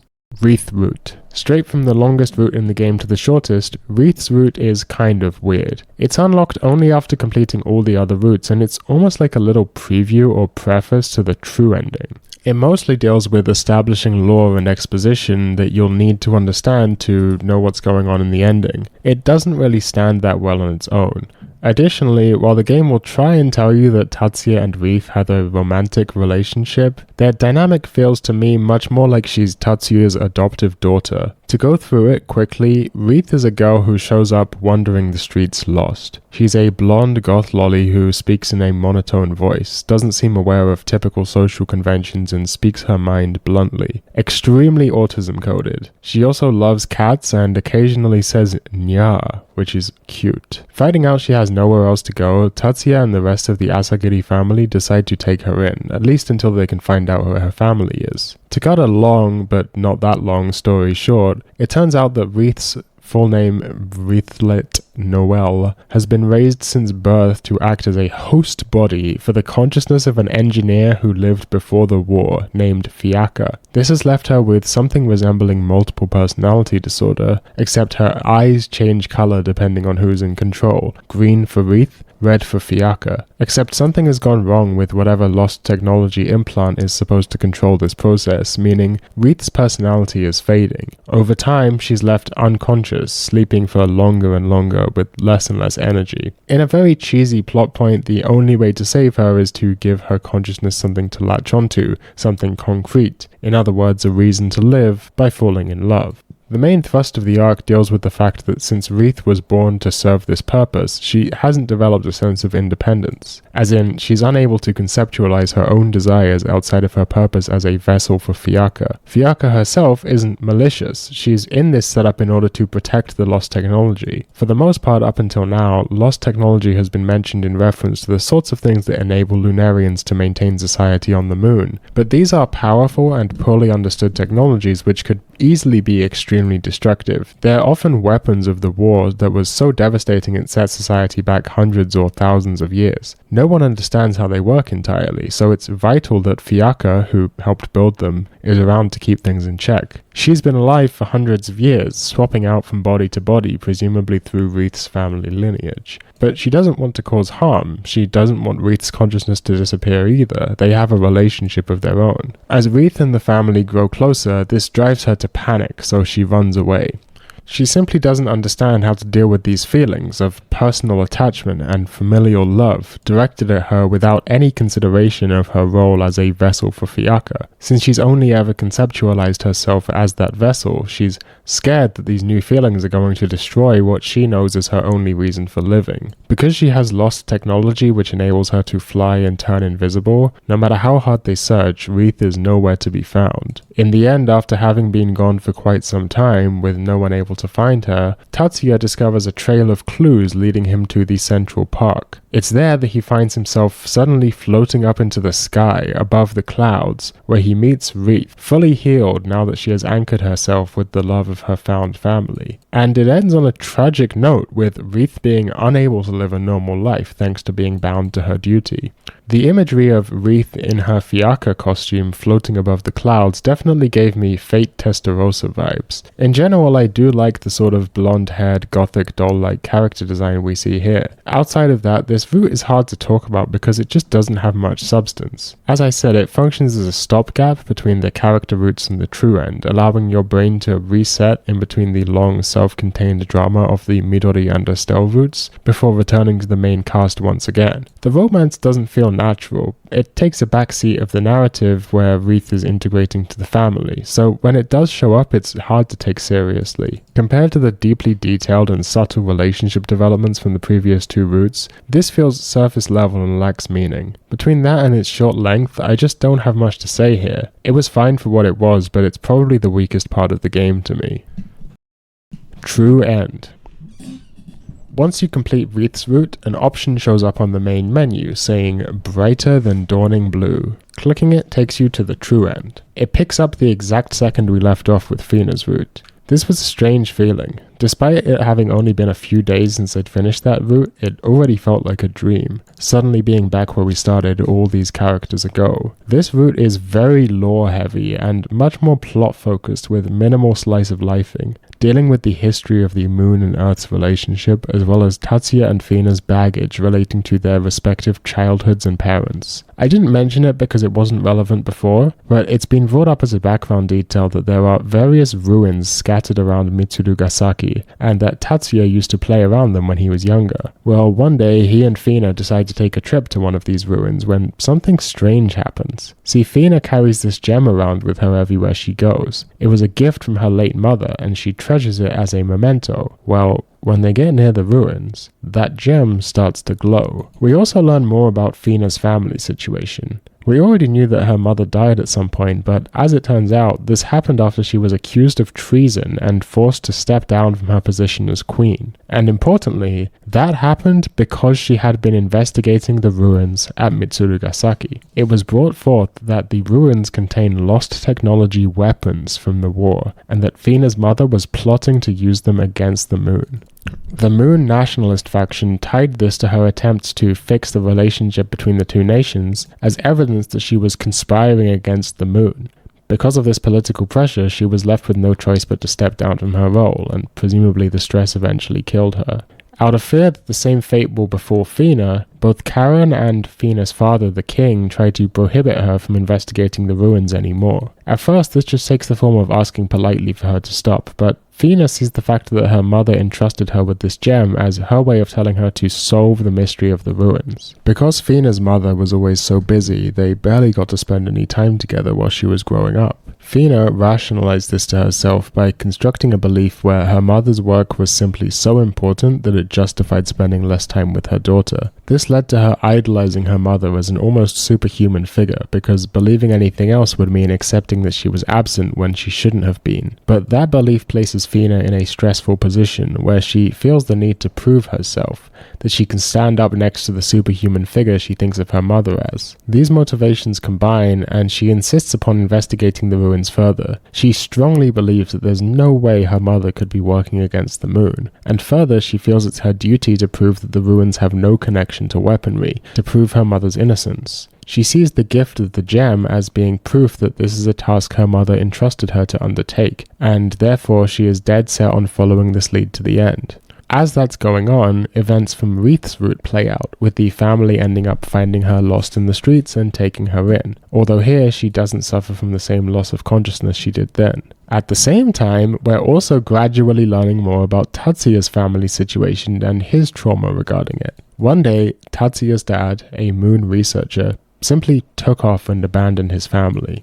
Tatsuya despises his dad for how he left them behind, and more specifically places the blame on him for his mother's death, which happened soon after he left. But Tatsuya is slowly coming to realize that Mai and Sayaka, who also knew his dad, don't share the same hatred he assumed they did. He's bothered by flashbacks to a fond memory of flying paper planes with his father at the park, which he can't square with his image of him as an evil figure who betrayed the family. While struggling to sift through these emotions, he also finds himself in a catch-22. Fina wants him to support her in her quest to clear her mother's name and discover the true nature of the ruins, but Tatsuya is scared that doing so will result in, at minimum, Fina being taken away back to the moon and out of his reach for the rest of their lives, or at worst, accused of treason like her mother was and possibly driven to death.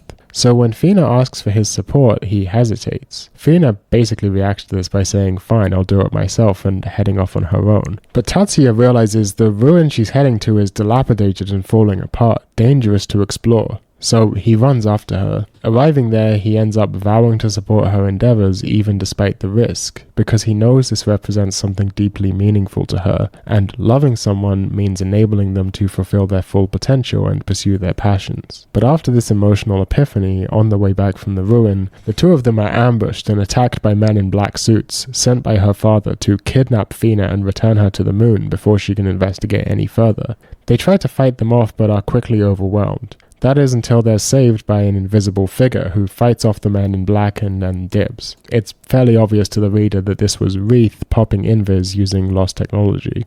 Tatsuya's notions about his dad are further called into question when, in the process of researching the ruins at the Moon Museum, they find a book written by him. As it turns out, his dad wasn't just any moon researcher, but one of the top moon researchers, and this book is considered a masterpiece. And what did they find on the first page but a special thanks section which names Tatsuya and his family members? So Tatsuya's dad cared about his family enough to go out of his way to thank them in his masterwork book. At this point, Tatsuya is really starting to question whether he's been wrong about his father all these years, and this all comes to a head after a pure coincidence when he sees Fina folding a paper plane. A paper plane which has the exact same design he knows his father invented and taught to him all those years ago in that flashback. Piecing the story together, Fina tells him she learned the paper plane design from a brilliant researcher on the moon. That researcher had been in an accident and lost all his memories. That's why he never contacted the family again, and sadly, he died just a few years later. But Tatsuya realizes that his narrative has been all wrong. He thought that his mother had died of stress and overwork caused by his father abandoning the family. But he soon learns the truth from Sayaka. His mother had already been diagnosed with cancer, but had hidden it from the family so as not to burden them, and more specifically,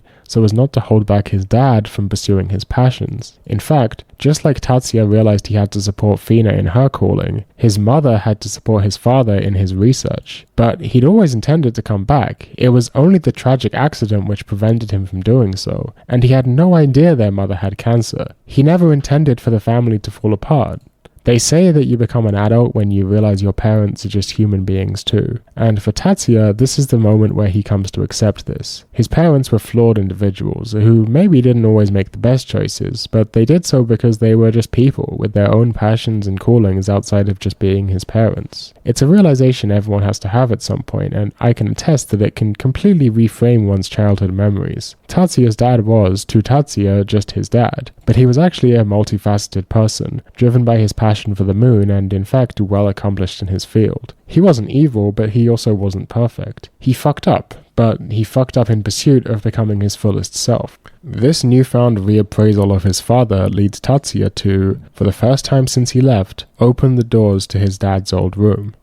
It's actually really cool seeing this door, which has been in the background art of the house the whole time, but I never paid attention to, revealed as being his dad's old room. It hasn't been touched in all these years. There were books and papers scattered everywhere. Tatsuya even finds notes and blueprints where his dad was experimenting trying to find the paper aeroplane design that he would eventually teach to him and Fina. Yes, the coincidence of Fina just so happening to have met Tatsuya's father on the moon, who just so happened to have lost his memories, is a bit of a stretch, but within the context of the narrative, the emotional through line allows it to hold its shape. The real thing that matters here isn't that Fina happened to meet Tatsuya's dad, but that Tatsuya's dad cared deeply enough for his son that even after suffering head trauma-induced amnesia, somewhere deep down, he still remembers the paper aeroplane he designed for them to play with together. Digging through his dad's study, they managed to find materials which reference both the ruins and the spire at the center of the park. This is actually really quite a cool moment. The spire in the park has been here the whole time. From the start of the game, we've seen it over and over. We even learned that it vaguely had something to do with the moon, and it was always sort of a mysterious or suspicious object. But the twist revealed that it is lost technology, a ruin that never fell into ruin. Because it's been in front of our faces the whole time, it's very effective. It's Chekhov's gun perfectly, established just well enough to spark a small sense of curiosity, but always kept as a background detail, not lingered on too long or placed with a sense of importance that would signal its later story relevance. The reveal doesn't make you go, well, duh, and it doesn't make you go, that came out of nowhere. It makes you go, oh, of course, that makes sense. The two of them head to the spire, protected from the king's men in black by an invisible wreath, and eventually Karen, who saves them at the last minute from being captured, having decided to go against the king's direct orders to support Fina. Upon presenting the gem at the spire, a door opens up and they head inside. There they discover a futuristic room that almost looks like the cockpit of a spaceship. There's a screen with a countdown, but nothing happens when the timer reaches 0. Not sure what they were expecting, but Tatsuya and Fina can't figure out what this thing is, other than that it's some sort of lost technology which seems to be still in working condition. That is until Wreath reveals herself from her invisibility. The spire is indeed lost technology, a machine which was used to transport goods and people to and from the moon in the previous age before the war, when the two nations were cooperating. It works by manipulating gravity to basically shoot the payload to the other celestial body, where another of the same device then manipulates gravity to catch the payload. Like a space-scale game of catch. Fina is overjoyed. She can finally prove that everyone else was wrong, that these ruins have nothing to do with weapons. But Wreath doesn't stop there. True, these machines were originally intended to be used to transport cargo, but during the war they took on a darker purpose. All it takes is to miss intentionally, and suddenly you have a giant gun. These are weapons which wrought all that destruction. In fact, it was a hit from this very kind of weapon which left a crater in Mitsurugasaki, giving it its unique geography. Thus begins my favorite narrative choice in the whole game. It could be argued that the true climax happens a little later after this event, but to me, this was the emotional height of the entire story. This is what everything has been building up to. And it isn't an action scene, or political maneuvering, or even something like Fina and Tatsuya's love saving the day. What I see as the emotional climax of the whole game, the resolution to the conflict, takes the form of an extended philosophical debate between Fina and Wreath. Wreath thanks the two of them for revealing the existence of this weapon, because it is her mission to destroy such a dangerous technology. But Fina takes the opposite stance. The device must be allowed to exist to enable transportation between the two nations, even in spite of the risk it poses as a weapon. Fina believes that the only way to prevent future wars is to ensure that both sides can come to understand each other and live side by side. That barring this transportation can only lead to new wars and new weapons as animosity grows. Wreath argues that we can't trust that everyone will think so optimistically in the future. The fact that it was misused once proves that it will be misused again. But Fina disagrees. She says that rather than being afraid of the war, rather than the war being nothing but destructive, conflict in fact leads to deeper connections. The reader recalls Fina's arguments with Tatsuya from the beginning of the game, with her arriving late to their date,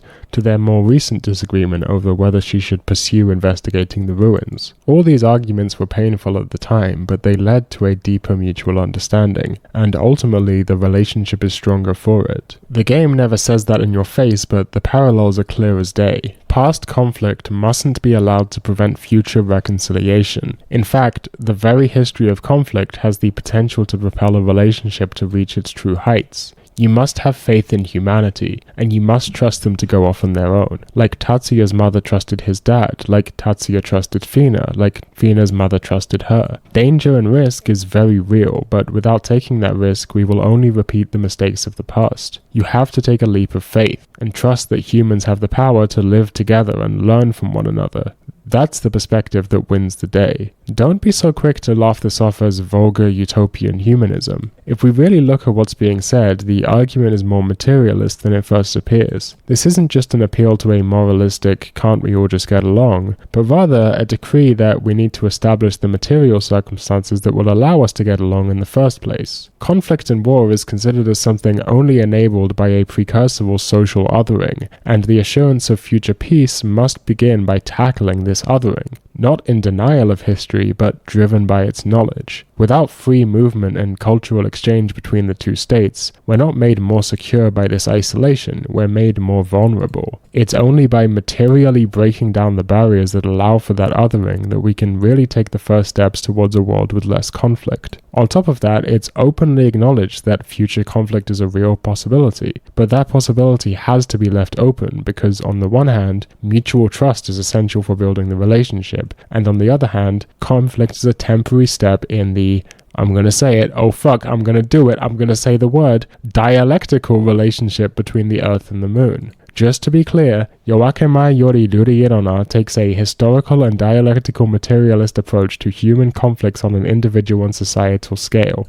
Let's not get distracted by Hegel here, we're almost done, I promise. After their debate, Fina manages to convince Wreath of her perspective regarding the necessity of the transportation device, and Wreath decides to help them show it to the world, well, to both worlds. Using the invisibility device, she stows away on a ride back to the moon and activates the equivalent device there. After having waited trapped inside the spire for 24 hours, Wreath finally gets the other machine online, and Tatsuya and Fina use the lost technology to blast off to the moon. When they get there, Fina storms into the castle, interrupting her father's meeting. They have a big discussion about the future of Earth-Moon relationships and how Fina hopes to lead the reconciliation efforts enabled by this new technology, how her mother was innocent of treason, and how she's in love with a random kid from Earth and plans to marry him. Everyone is very shocked by this, but Fina has been raised to be a leader from birth. She has excellent skills as an orator, and her impassioned speech convinces the nobles and the king's advisors that she knows what she's doing. Our story ends with a flash forward where we see Fina and Tatsuya getting married, and everyone lives meditashly ever after. Actually, I do feel like I didn't mention this in my script. The king doesn't just want Fina to stop investigating the ruins because he's a bad guy. He's terrified that the same thing that happened to his wife is going to happen to his daughter again, that after investigating the ruins she's going to face massive scrutiny, be accused of treason, and end up, abandoned and dead. So he's not just malicious, he's doing this because he wants to protect his daughter. Okay. Closing thoughts. Ultimately, I think yoakena is a game about our responsibility to each other. That's why there's the constant motif of absent parental figures, because we as the human race have no one to look after us. There is no parental authority to pick us up when we fall over. We have to pick each other up. We are the kids who have taken over the school, the lunatics in charge of the asylum, and it's only through universal mutual responsibility mediated by unconditional love towards our fellow human beings that we're going to be able to pick ourselves back up after we inevitably fall down. And really, from a pulled back enough perspective, that's what the entire medium of visual novels is about. The very fact that we can experience all these love stories told from the same perspective but about completely different relationships. It's only possible once you already hold the belief that love is universal. Anyone can fall in love with anyone else if circumstances are just slightly different. And Yoakena continues that, in fact, you must fall in love. You must overcome any circumstances and connect with each other, not in spite of the risk of conflict, but because of it.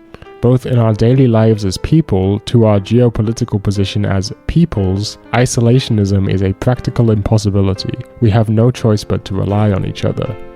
While Yoakena isn't a masterpiece, It's undeniably a well-crafted story with some strong themes and characters who I'm sure will stick with me well into the future. As far as August's games go, I get the sense it's been overshadowed by Ayoku no Yusudia and Dai Dosokan no Hitsujikai, and I think it deserves a real place among their canon. It does have a few pacing and structuring issues. I think Esel's route goes on too long and ends up losing sight of the central romance that made it so strong initially. I thought Sayaka and Mai's routes occasionally got lost in the source thematically and slightly lost focus of what they were trying to do, although both routes managed to bring it back around in the end. Wreath's route probably could have been cut and worked into the true end, or she could have just played a bigger part in the other routes so her story wouldn't have needed an awkward half-length route of its own. But I'm willing to look past a lot of these story issues because I fell in love with all these characters, especially Midori, who, in case it needs reiterating, is best girl. Beyond that, I don't have too much to say here that I didn't already comment on while we were going through the game. I hope I managed to strike a good balance between plot recap and analysis, but man, this script has ended up so much longer than I thought it would, and we haven't even talked about the anime yet.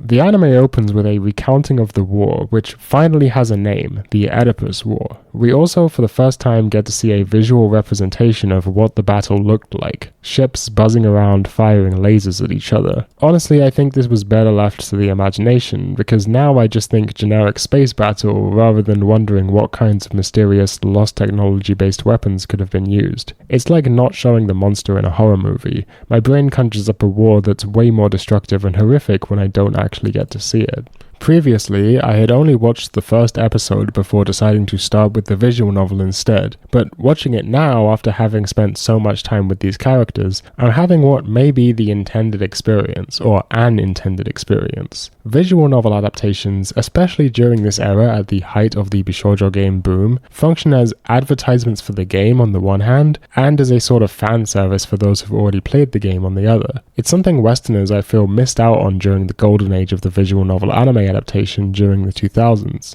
That is to say, the experience of seeing these characters move and talk in real time as a spectacle. It's satisfying in its own way. It's actually almost surreal seeing the background locations from different angles, seeing the characters just walk around. But this isn't just a straight up adaptation of the game to anime format. For example, they made a bizarre choice to give Tatsuya the strange habit of grabbing the nose of people he feels close with. Habit might be the wrong word. It would be better described as a compulsion. I genuinely have no idea what purpose this is supposed to serve. I mean, I guess it's a sort of unique personality quirk for him to have that might make him stand out in a medium where we actually have to see his face, but it just feels completely random. I guess this was the era of lol xd so random culture, so maybe there's nothing more to it than that. In the first episode, when Fina arrives at the house, he ends up tweaking Fina's nose impulsively. I guess this gives them an excuse to show how Fina is a nice person who will forgive Tatsuya for doing something weird, and it also serves as a segue for Fina to remember her childhood encounter with Tatsuya. But it seems more like they introduced this character quirk and then found the use for it, because as we know from the game, it's not necessary for it to hit these story beats at all. As the first episode continues, we get more hints as to the extent to which the anime is going to deviate from the plot of the game, with the addition of the new character Takano Takeshi. He's a photographer and documentarian who has been commissioned by the king to monitor and report Fina's stay on Earth. Fina's primary role in the story seems to be providing opportunities for fan service of Fina by taking creep shots. This just felt out of place for me. Anime fanservice doesn't generally bother me, and obviously this is based on an eroge. Even though I read the all ages version, I did check out the H scenes in the 18+ version just for completeness' sake. But there's a big difference between a consensual sex scene in a visual novel versus a pervy old man taking creepshot photos of someone without their knowledge. Given that I feel a personal sense of closeness with Fina after spending so much time with her in the game, I kinda got mad about this guy perving on her. Like, bro, what are you doing? They tried to play it off as just like a weird character quirk that he's a pervert, but he has no other characterization. They literally made him up just for the anime. Like, you are in control of the show. If you want to show the audience some fan service of Fina in the bath, you can just show Fina in the bath. This guy is just annoying. The art quality in episode 2 instantly takes a noticeable dip, with characters' faces looking misshapen and off-model. It's immediately apparent to me why this show in particular would have been made an example of when it comes to poor art and animation. But the thing is, it's not poorly directed. Like, this shot in episode 2 is an effective match cut, making good use of the environment to create a frame within the frame, and utilizing color design that communicates the idea of time passing effectively. The audience can understand that this is Tatsuya's journey to and from school, and the sense of melancholy he feels, just through visual language without having to be directly told anything. It's nothing crazy effective, it just demonstrates a level of competence and command over the fundamentals of cinematic language. This show was the directorial debut of Masahiko Ota, at least so far as being the main director of an entire TV anime, and the guy clearly knows what he's doing. Prior to this, he'd directed individual episodes on shows such as Texnolize, Rosen Maiden, and Ichigo Marshmallow, and after Yoakena, he went on to direct Minami-ke, Mitsudomoe, Yori. The guy was and still is a bit of a powerhouse when it comes to slice-of-life comedy. I mean, he directed Kotora-san, the first episode of which has kind of like the anime version of the first 5 minutes of Up. It's kind of an underrated show in my opinion. He also did Love Lab, Sabagebu, Himoto Umaru-chan, Gabriel Dropout, Uchi no Meiru ga Uzasugiru, Didn't I Say to Make My Abilities Average in the Next Life, Onipan. Hey, remember Shikanoko Noko Noko Kosh Tan Tan? Yeah, that was Masahiko Ota. He directed that show. This is one of those classic situations where I look up a director and realize they've been in the background of my life for a decade. Like, this guy deserves some respect. He's a real workman. I don't think any of these shows are masterpieces or anything, but actually some of them are kind of bad, but like this guy's run in the early 2010s is super respectable. I like Yuri enough that I managed to somehow get 100 gecs to put a fucking Akarin sample on their album. If this show has production issues, it just couldn't possibly be this guy's fault, because nothing he's worked on before or since had had anything like that. Whatever the cause is though, by episode 3 the deterioration in art quality is reaching dire levels. The characters border on looking like drawings a middle schooler might doodle in class. Given that the team managed to pull off episode 1 to an acceptable level of quality, given the director's otherwise solid record, it's obvious that some kind of external factor must have affected the production. I dug around for a few hours and tried to figure out if there was any public information as to what this might have been, but I couldn't find anything. Most likely this wasn't any sort of bombastic catastrophe like the famous Evangelion situation, but probably just a critical build-up of mundane logistical and time management issues. That's just my guess for what seems realistic. Although, that being said, the art then spikes up in quality deeper into the episode. I can't find a copy of the broadcast version to compare it to, but it doesn't seem unreasonable to guess that this is thanks to those, quote, nearly 200 retakes that Bandai said were redrawn for the DVD release of this episode. And thus, at 14 minutes and 14 seconds into episode 3 of Yoake mai Yori Duriero na Crescent Love, we arrive back where we started, although this time at a revamped and redrawn Cabbage, dutifully reanimated to DVD quality. This scene itself comes in the midst of a cooking contest between Fina and Natsuki at the restaurant, and it's really just a setup for a gag in which Natsuki somehow manages to burn various foods to carbon that should be impossible to burn, like salad and soup. It doesn't happen in the game, but it's honestly a very mediocre scene which drags on for much longer than it can be supported by the comedic value. It's not horrible, it's not great, it's purely middle of the mid of the mid of the mid. It's nothing, it's not notable in any way, I have nothing to say about it, it's a mediocre scene from a mediocre adaptation of a pretty good visual novel. While we're here, we may as well finish the anime, I guess. I'll just continue to the end, noting any interesting changes from the game, and then we can wrap this video up. The game doesn't deal with Tatsuya's parents in a serious way until right at the end of a route that's locked behind another route that's locked behind every other route in the game. But in the show, they introduce his dad's study in episode 4. We even see Tatsuya's dad via an extended Indiana Jones reference. He's running around in the hat and the whip and everything. It's kind of weird seeing as Tatsuya's complex and dysfunctional relationship with his dead dad who abandoned his family is such a big part of his emotional arc in the game, that this character is kind of a throwaway joke in the anime. I don't know how to feel about it. Tatsuya has nothing but admiration for his dad, who's a much more wacky character, very much still alive, although currently off on some adventure. Compared to the VN, where Tatsuya holds a serious grudge against him for abandoning the family, this is a downgrade. This is rounding off the interesting character building from the game into meaningless reference humor. At this point, the art quality is also back up to a regular standard. In fact, there's even a cut in which Karen flies some sort of space aircraft, which is animated well even while performing complex three-dimensional movements. I don't know how much of this could be down to redrawing for the DVD version, but there's no point in this episode where the animation is at the same crash and burn level it was for episodes 2 and 3. I'd also say this is a clear indication that something was going on that affected the production during those 2 episodes specifically, but again, despite digging around online for multiple days, I still can't find any information for what specifically this was. By the time you're this deep into the show, the novelty has worn off. All that's left is kind of a muddled mess.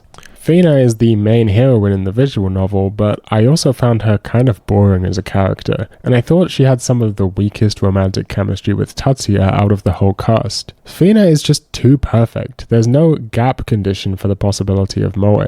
If the game were just Fina's route straight into the true end, it would have been a kusoge. It's the entire cast, especially Mai, Mia, Estelle, and Midori's routes that made the game memorable to me. But the anime cuts all of that out to make a bizarro world hyper-condensed speedrun of Fina's route, with half the important emotional beats missing. It just doesn't make for a good story. The show was released in October 2006, but the PS2 port with the new Midori and Estelle routes didn't release until that December, so Midori is a very minor background character, and Estelle isn't in the show at all. Those were 2 of the best parts of the game. Midori is best girl, and none of that is here. In the game, Tatsuya and Midori's romance, for example, is shown rather than told. That's what makes the best routes memorable and appealing. You get the sense that these are people who organically fell in love, who really care for each other, because you can see firsthand that they simply get along well, that they have fun together and make jokes and enjoy each other's company. This is why Fina's route was one of the weakest in terms of romance for me, even though I enjoyed some of the plot, because it felt like we were just told repeatedly how much they loved each other rather than shown it. And the anime dials this up to 11. They barely know each other before they're willing to die for each other's sake. I said during my analysis of Fina's route that it reminded me of Romeo and Juliet in the sense that it represents a very adolescent romance. Here, even that isn't particularly believable. The anime just keeps telling us how they're in love, but I never really bought it. By the time we're on episode 7, they've completely fucked up Fina's characterization from the game. In the game, repeatedly, we see her as someone who is strong-willed and determined to do what she thinks is right as princess and future queen, especially regarding repairing the ties between the earth and the moon, and especially regarding her determination to make it work between her and Tatsuya, overcoming whatever boundaries are in place from their relative social positions. It's then Tatsuya who has to learn to get over himself and become someone worthy of standing by her side by coming around to support and trust her. In the anime, it's the other way round. Fina is insecure and ready to give up both on her love for Tatsuya and on her dreams of uniting the earth and the moon, and it's Tatsuya who has to be the strong-willed one who convinces her not to give in. This just doesn't work because who the fuck is Tatsuya? The entire point is that Fina is an incredible person. She's royalty, she stands above everyone else, and she's well suited for that role. Tatsuya is literally just some guy. It's only through their mutual discoveries on the nature of shared responsibility, which comes from love, that he grows to become someone who can stand by her side. That's the best thing about their relationship, reading from the perspective of an average person who has to better themselves in order to stand on the level of an exceptional personality in Fina. That's why, even though she's not my favorite character in the game, I still enjoyed reading Fina's route through to the true end. The strength of her character is precisely that she is not an average person,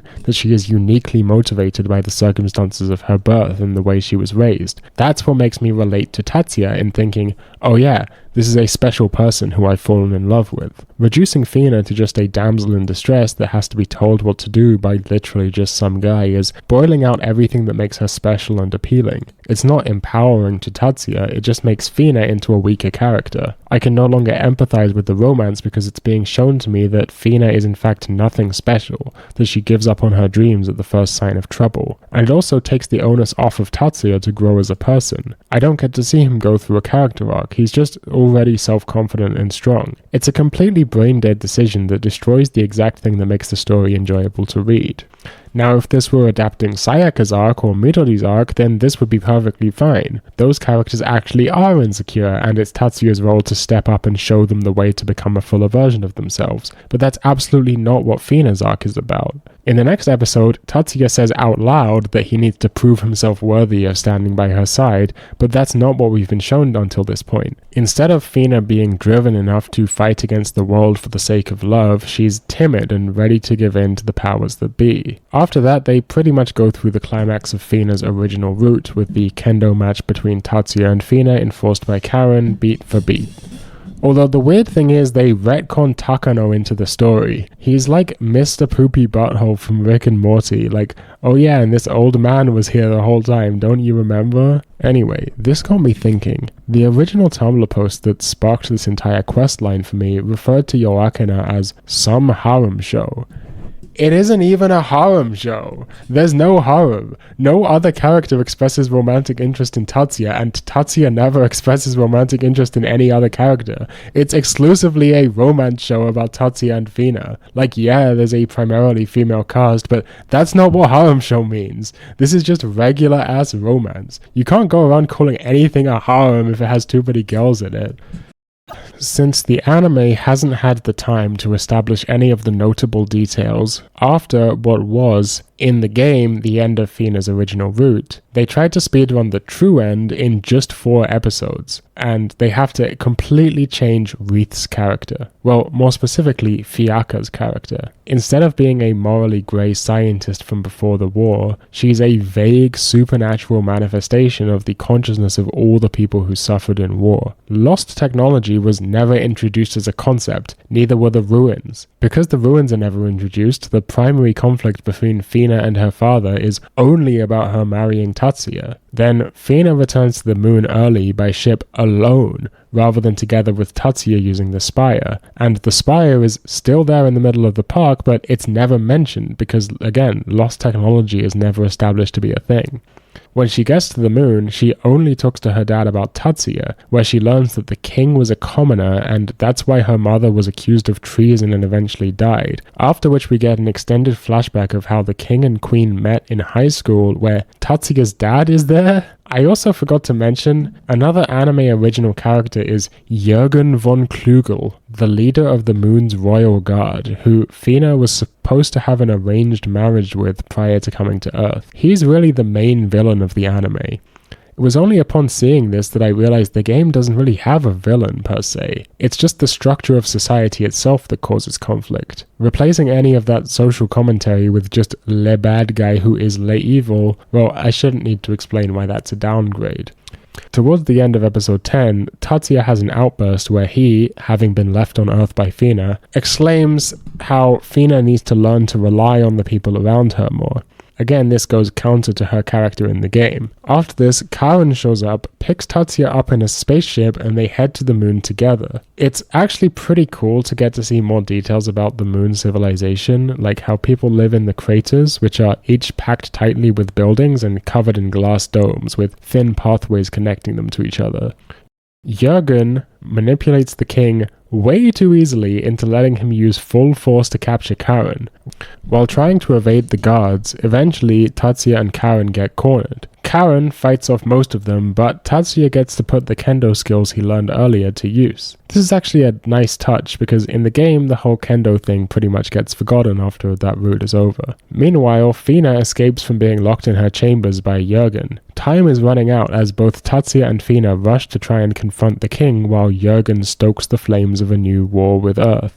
A standoff begins between the Earth and Moon's militaries. I'm not sure if I just wasn't paying attention and missed something, but I feel like this escalated to all-out war absurdly quickly. After giving a big speech in front of the king and his advisors, which is unknowingly being broadcast across the Earth and the Moon by Takano, Tatsuya and Fina convince the king to militarily de-escalate. But Jürgen has secretly constructed a super weapon to destroy Earth and commences a coup against the king. He begins an impassioned rant about how much he hates Earth, and his motivations are basically because I'm evil. Then Karen and Takano show up and they reveal that his speech and the entire attempted coup has been broadcast across both worlds, and they place Jürgen in custody and drag him away. But despite being in handcuffs, he's somehow able to grab a gun from one of the guards and try to shoot Fina while shouting, "Watashi wa koku o da." but Tatsuya jumps in front of the bullet. We get an extended montage of every single named character crying as Tatsuya dies from the bullet wound, until literally aliens appear out of nowhere and magically heal him. At this point, I said out loud to myself, this is impossibly stupid. Then Tatsuya's dad shows up, beamed in Star Trek style, and says, oh yeah, I was investigating alien ruins when I got abducted, lol, and then I said, let's go back here and help them out, I guess. Yoake now dealt with, the king pretty much gives the order, recall the military and become friends with Earth. We timeskip to Tatsuya and Fina's wedding, which takes place in a giant arena and is attended by a huge crowd of aliens, and everyone Medatashi's happily ever after. This show is entirely remembered for having animation failures in episode 3, when for the rest of the show the animation is fine. It should instead be remembered as a very disappointing mangling of a pretty good story from an otherwise very solid visual novel.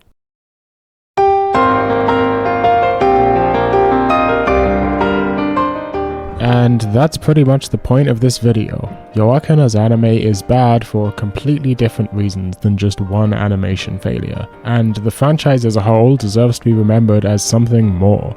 Is the game gonna make my top 10 visual novels? Probably not, but I still undeniably had a good time with it. It was memorable, fun to read, had exceptional art, great characters and dialogue. It deserves more than just being relegated to history as a footnote. As far as I'm concerned, the anime adaptation doesn't matter at all. It doesn't even bear mentioning. Of course you're not going to be able to satisfactorily adapt a 40-hour visual novel into a 4-hour anime. But here's the thing.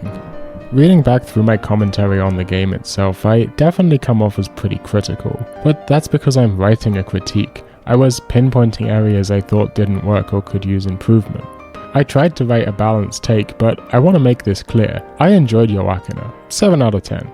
It made me want to read more August games. It made me want to read more games from 2005. To some extent, it fanned the flames of my passion for the medium. Visual novels are pretty long, and I have a massive backlog which is going to take years to get through. Having fun reading Yoakena has motivated me to read more. It's difficult for me. I feel to some extent like I need to balance reading visual novels alongside watching anime and reading manga, and this causes me some stress. You see, there's something about my personality which is a part of myself I don't really like. My competitiveness. I'm always comparing myself to other people, and I never come off well in this comparison. I look at some of the hardcore otaku I look up to, like Paz or Hayden, and I can't help but notice that, well, they've seen more anime than me. They have a more impressive itabeya than I do. They own a bunch of really cool otaku goods that I can't afford. They speak Japanese better than I do. They take trips to Japan. They know history that I don't know. They have a passion for characters which outstrips my own. They're better writers than me, and so on. I don't know why I'm like this, but it's been that way ever since I was a kid. I remember one time I was struggling with my maths homework and my dad came into my room. I ended up crying over these math problems, not because I couldn't do them, but just because I felt like it was harder for me than it was for other people. My dad couldn't really understand what was going through my head at the time. All I remember is, through tears, telling him, Max could do it in 5 seconds. I guess Max was someone in my class who excelled at maths. I don't even remember him. My parents even made fun of me for this attitude, and the phrase Max could do it in 5 seconds became an in-joke in my family for a while, whenever a task was taking too long. But that joke was never funny to me. I really felt like a failure if I couldn't keep up with the people I respected. In Yoakena, Tatsuya uses this kind of feeling, this admiration for people who work hard, to motivate himself to stand up to their level. But I'm not so strong. More often than not, this feeling just ends with me giving up. If I can't be the best, why even try? It's a part of myself I hate, but I'm stuck with it. Every time I watch an anime or read a bishoujo game or whatever, that feeling is in the back of my mind. I need to catch up. I need to impress people. Maybe this video is even a part of it. Like, if I can write a 30,000 word script about a bishoujo game, then maybe I count as a real otaku. I guess it just comes from a place of insecurity, but playing through Yoakena, it reminded me. I'm not just doing this to cover for my insecurities and lack of identity. I'm not just doing this so I can feel like I'm worth something. I'm an otaku because I love this shit. I fucking love bishoujo characters. I love eroge. I love anime girls, man. Deep in my heart, I love this shit. And I love the works that go unappreciated. I love the stuff that isn't a masterpiece. I love the average, the normal, the middle of the road because I'm here for the road itself, the contribution to a genre, the participation in a subculture. Just the base fact of a text containing bishoujo characters is already enough for me. I don't care about the masterworks, this isn't even about art. I just feel ecstatic at the mere existence of this stuff in a way that I could never articulate because it's not rational, it's pure distilled autism. Nothing brings me more joy than spending hours on a boru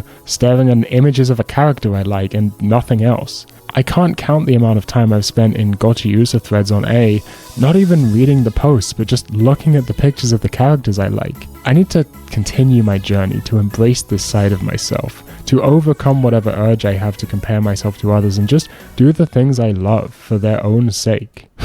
As if I could make the point of this video any more obvious, I'm going to say it again. Yoakena deserves to be remembered for something other than the production issues in its mangled anime adaptation. Bishoujo games in general deserve to be recognized for their own sake. The timing of this video was both fortuitous but also a little bit unlucky. You see, Yoakena's 20th anniversary just passed. 20 years ago, a passionate team of artists and creators sat down and produced this work. Through a complex process of re-releases, additional content, fan translation, it eventually found its way onto my hard drive. And 20 years later, it had an emotional impact on my life. It helped me learn things about myself. It gave me characters to dream about. 20 years later, and August released a life-sized acrylic stand of Fina as a special item, which costs 198,000 yen, which is like £1,000. They released a 40-minute radio broadcast show on YouTube in which the original voice actors reprised their characters in a flawless performance, as if no time has passed at all. I tried to imagine the experience of someone who had read through the game in 2005, hearing these voices again after all these years. August also hosted various events in Akihabara to celebrate, and that's where I feel a little unfortunate. If only I'd started work on this video a few months earlier, maybe I could have booked a flight to Japan and visited these events. It's a shame I missed it, but I'm just happy to know it happened, to know that people still care. Even though I'm 20 years late to the party is still going on. And that's where I was going to leave off. That's where this video was going to end, but there was just something stuck in my mind. I kept feeling like I'd forgotten something, like there was some detail I was missing that I'd skimmed over in my research on the poorly animated Cabbage. Out of options and desperate for some kind of resolution, I walked to my local grocery store, and what I saw there changed everything. I looked back through my notes, through all the links I'd collected to Google translated blog posts and news articles and forum threads, and there it was. A tweet, posted at 11:09 PM on January the 7th, 2017 by user Muino no Dokujuichi. The tweet reads, "Totemo koufun shiteiru. Riaru saku ga houkai kyabetsu o mitsuketa. I'm so excited. I found a real animation collapse Cabbage." Attached to the tweet are images from the Cabbage scene in episode 3 of Yoakena, alongside real photographs taken by Muino of Cabbage he has found. You see, Japanese cabbages and European cabbages are different. Here in Europe, the cabbages are a lighter green color, less leafy, more round and denser inside. From a distance, you could easily say they look like a featureless green ball with concentric circles on the interior. Japanese cabbages tend to be more ovular, with more pronounced leaves and a less dense structure. Digging around in Muino's tweets from the time, it seems like he was in Germany when he found the Riaru saku ga houkai kyabetsu. What if, and this is a big if, this piece of animation wasn't a mistake? As we've established, the show undeniably faced production issues during this episode, but what if the Cabbage wasn't one of them? What if the animation cut containing the Cabbage was outsourced and whoever drew it just decided to use a European Cabbage as reference? This is a very real possibility, that this Cabbage was never an animation failure but merely intended to represent a variety that isn't well known in Japan. So I guess I'm gonna make some sauerkraut with the quality Cabbage now. This one doesn't look that much like the one from the show, but it was the best I could find. I've definitely seen them where they look more perfectly round and like a pure light green monochrome flat color. But, you know, it's close enough to get the point across. So that's it. That's the video. Thanks for watching. Appreciate it. This is probably the biggest project I've ever made. Definitely the biggest video project I've ever made. It took me like well over a month. It was fun, but future videos will probably not be this long and there'll probably be less shit as well. go check out the Patreon. I'm going to be releasing a podcast probably around the same time as this video goes out. Go subscribe, more videos in the future, and then I'm just going to dedicate the rest of this section to my existing subscriber base, the OGs who have been here since day dot. You'll probably notice a bit of a channel rebrand. The name's changed. The old videos are gone, but don't worry, they're not gone, okay? If you go into my playlists tab, there's a playlist called Old Videos. They're all in there, they're just unlisted, so they don't clog up my channel. But if you ever feel the need to go back and watch one of my old videos, you can find it all in that playlist. It should be a nice compromise, I think. So yeah, this is kind of the stuff I hope to make going forwards. You know, I changed the channel name because this isn't really No Thank You the Musician's second channel anymore. It's kind of its own thing.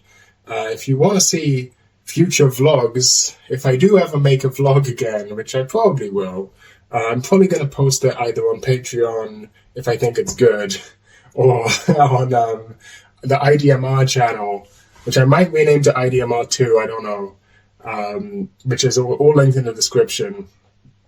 Everything's there if you want to check it out. So I guess go ahead. That's my new second channel. This is now the main channel. IDMR is now the second channel. This is still a Cabbage, you know. Everything's happening. But yeah, thanks for watching. Thanks for the support. You can see the Patreon supporters' names are over here. You could be like one of these guys. You could be one of these guys. Wouldn't that be so cool? I guess I'll address more about the stuff in the Patreon podcast, but yeah, thanks so much for watching.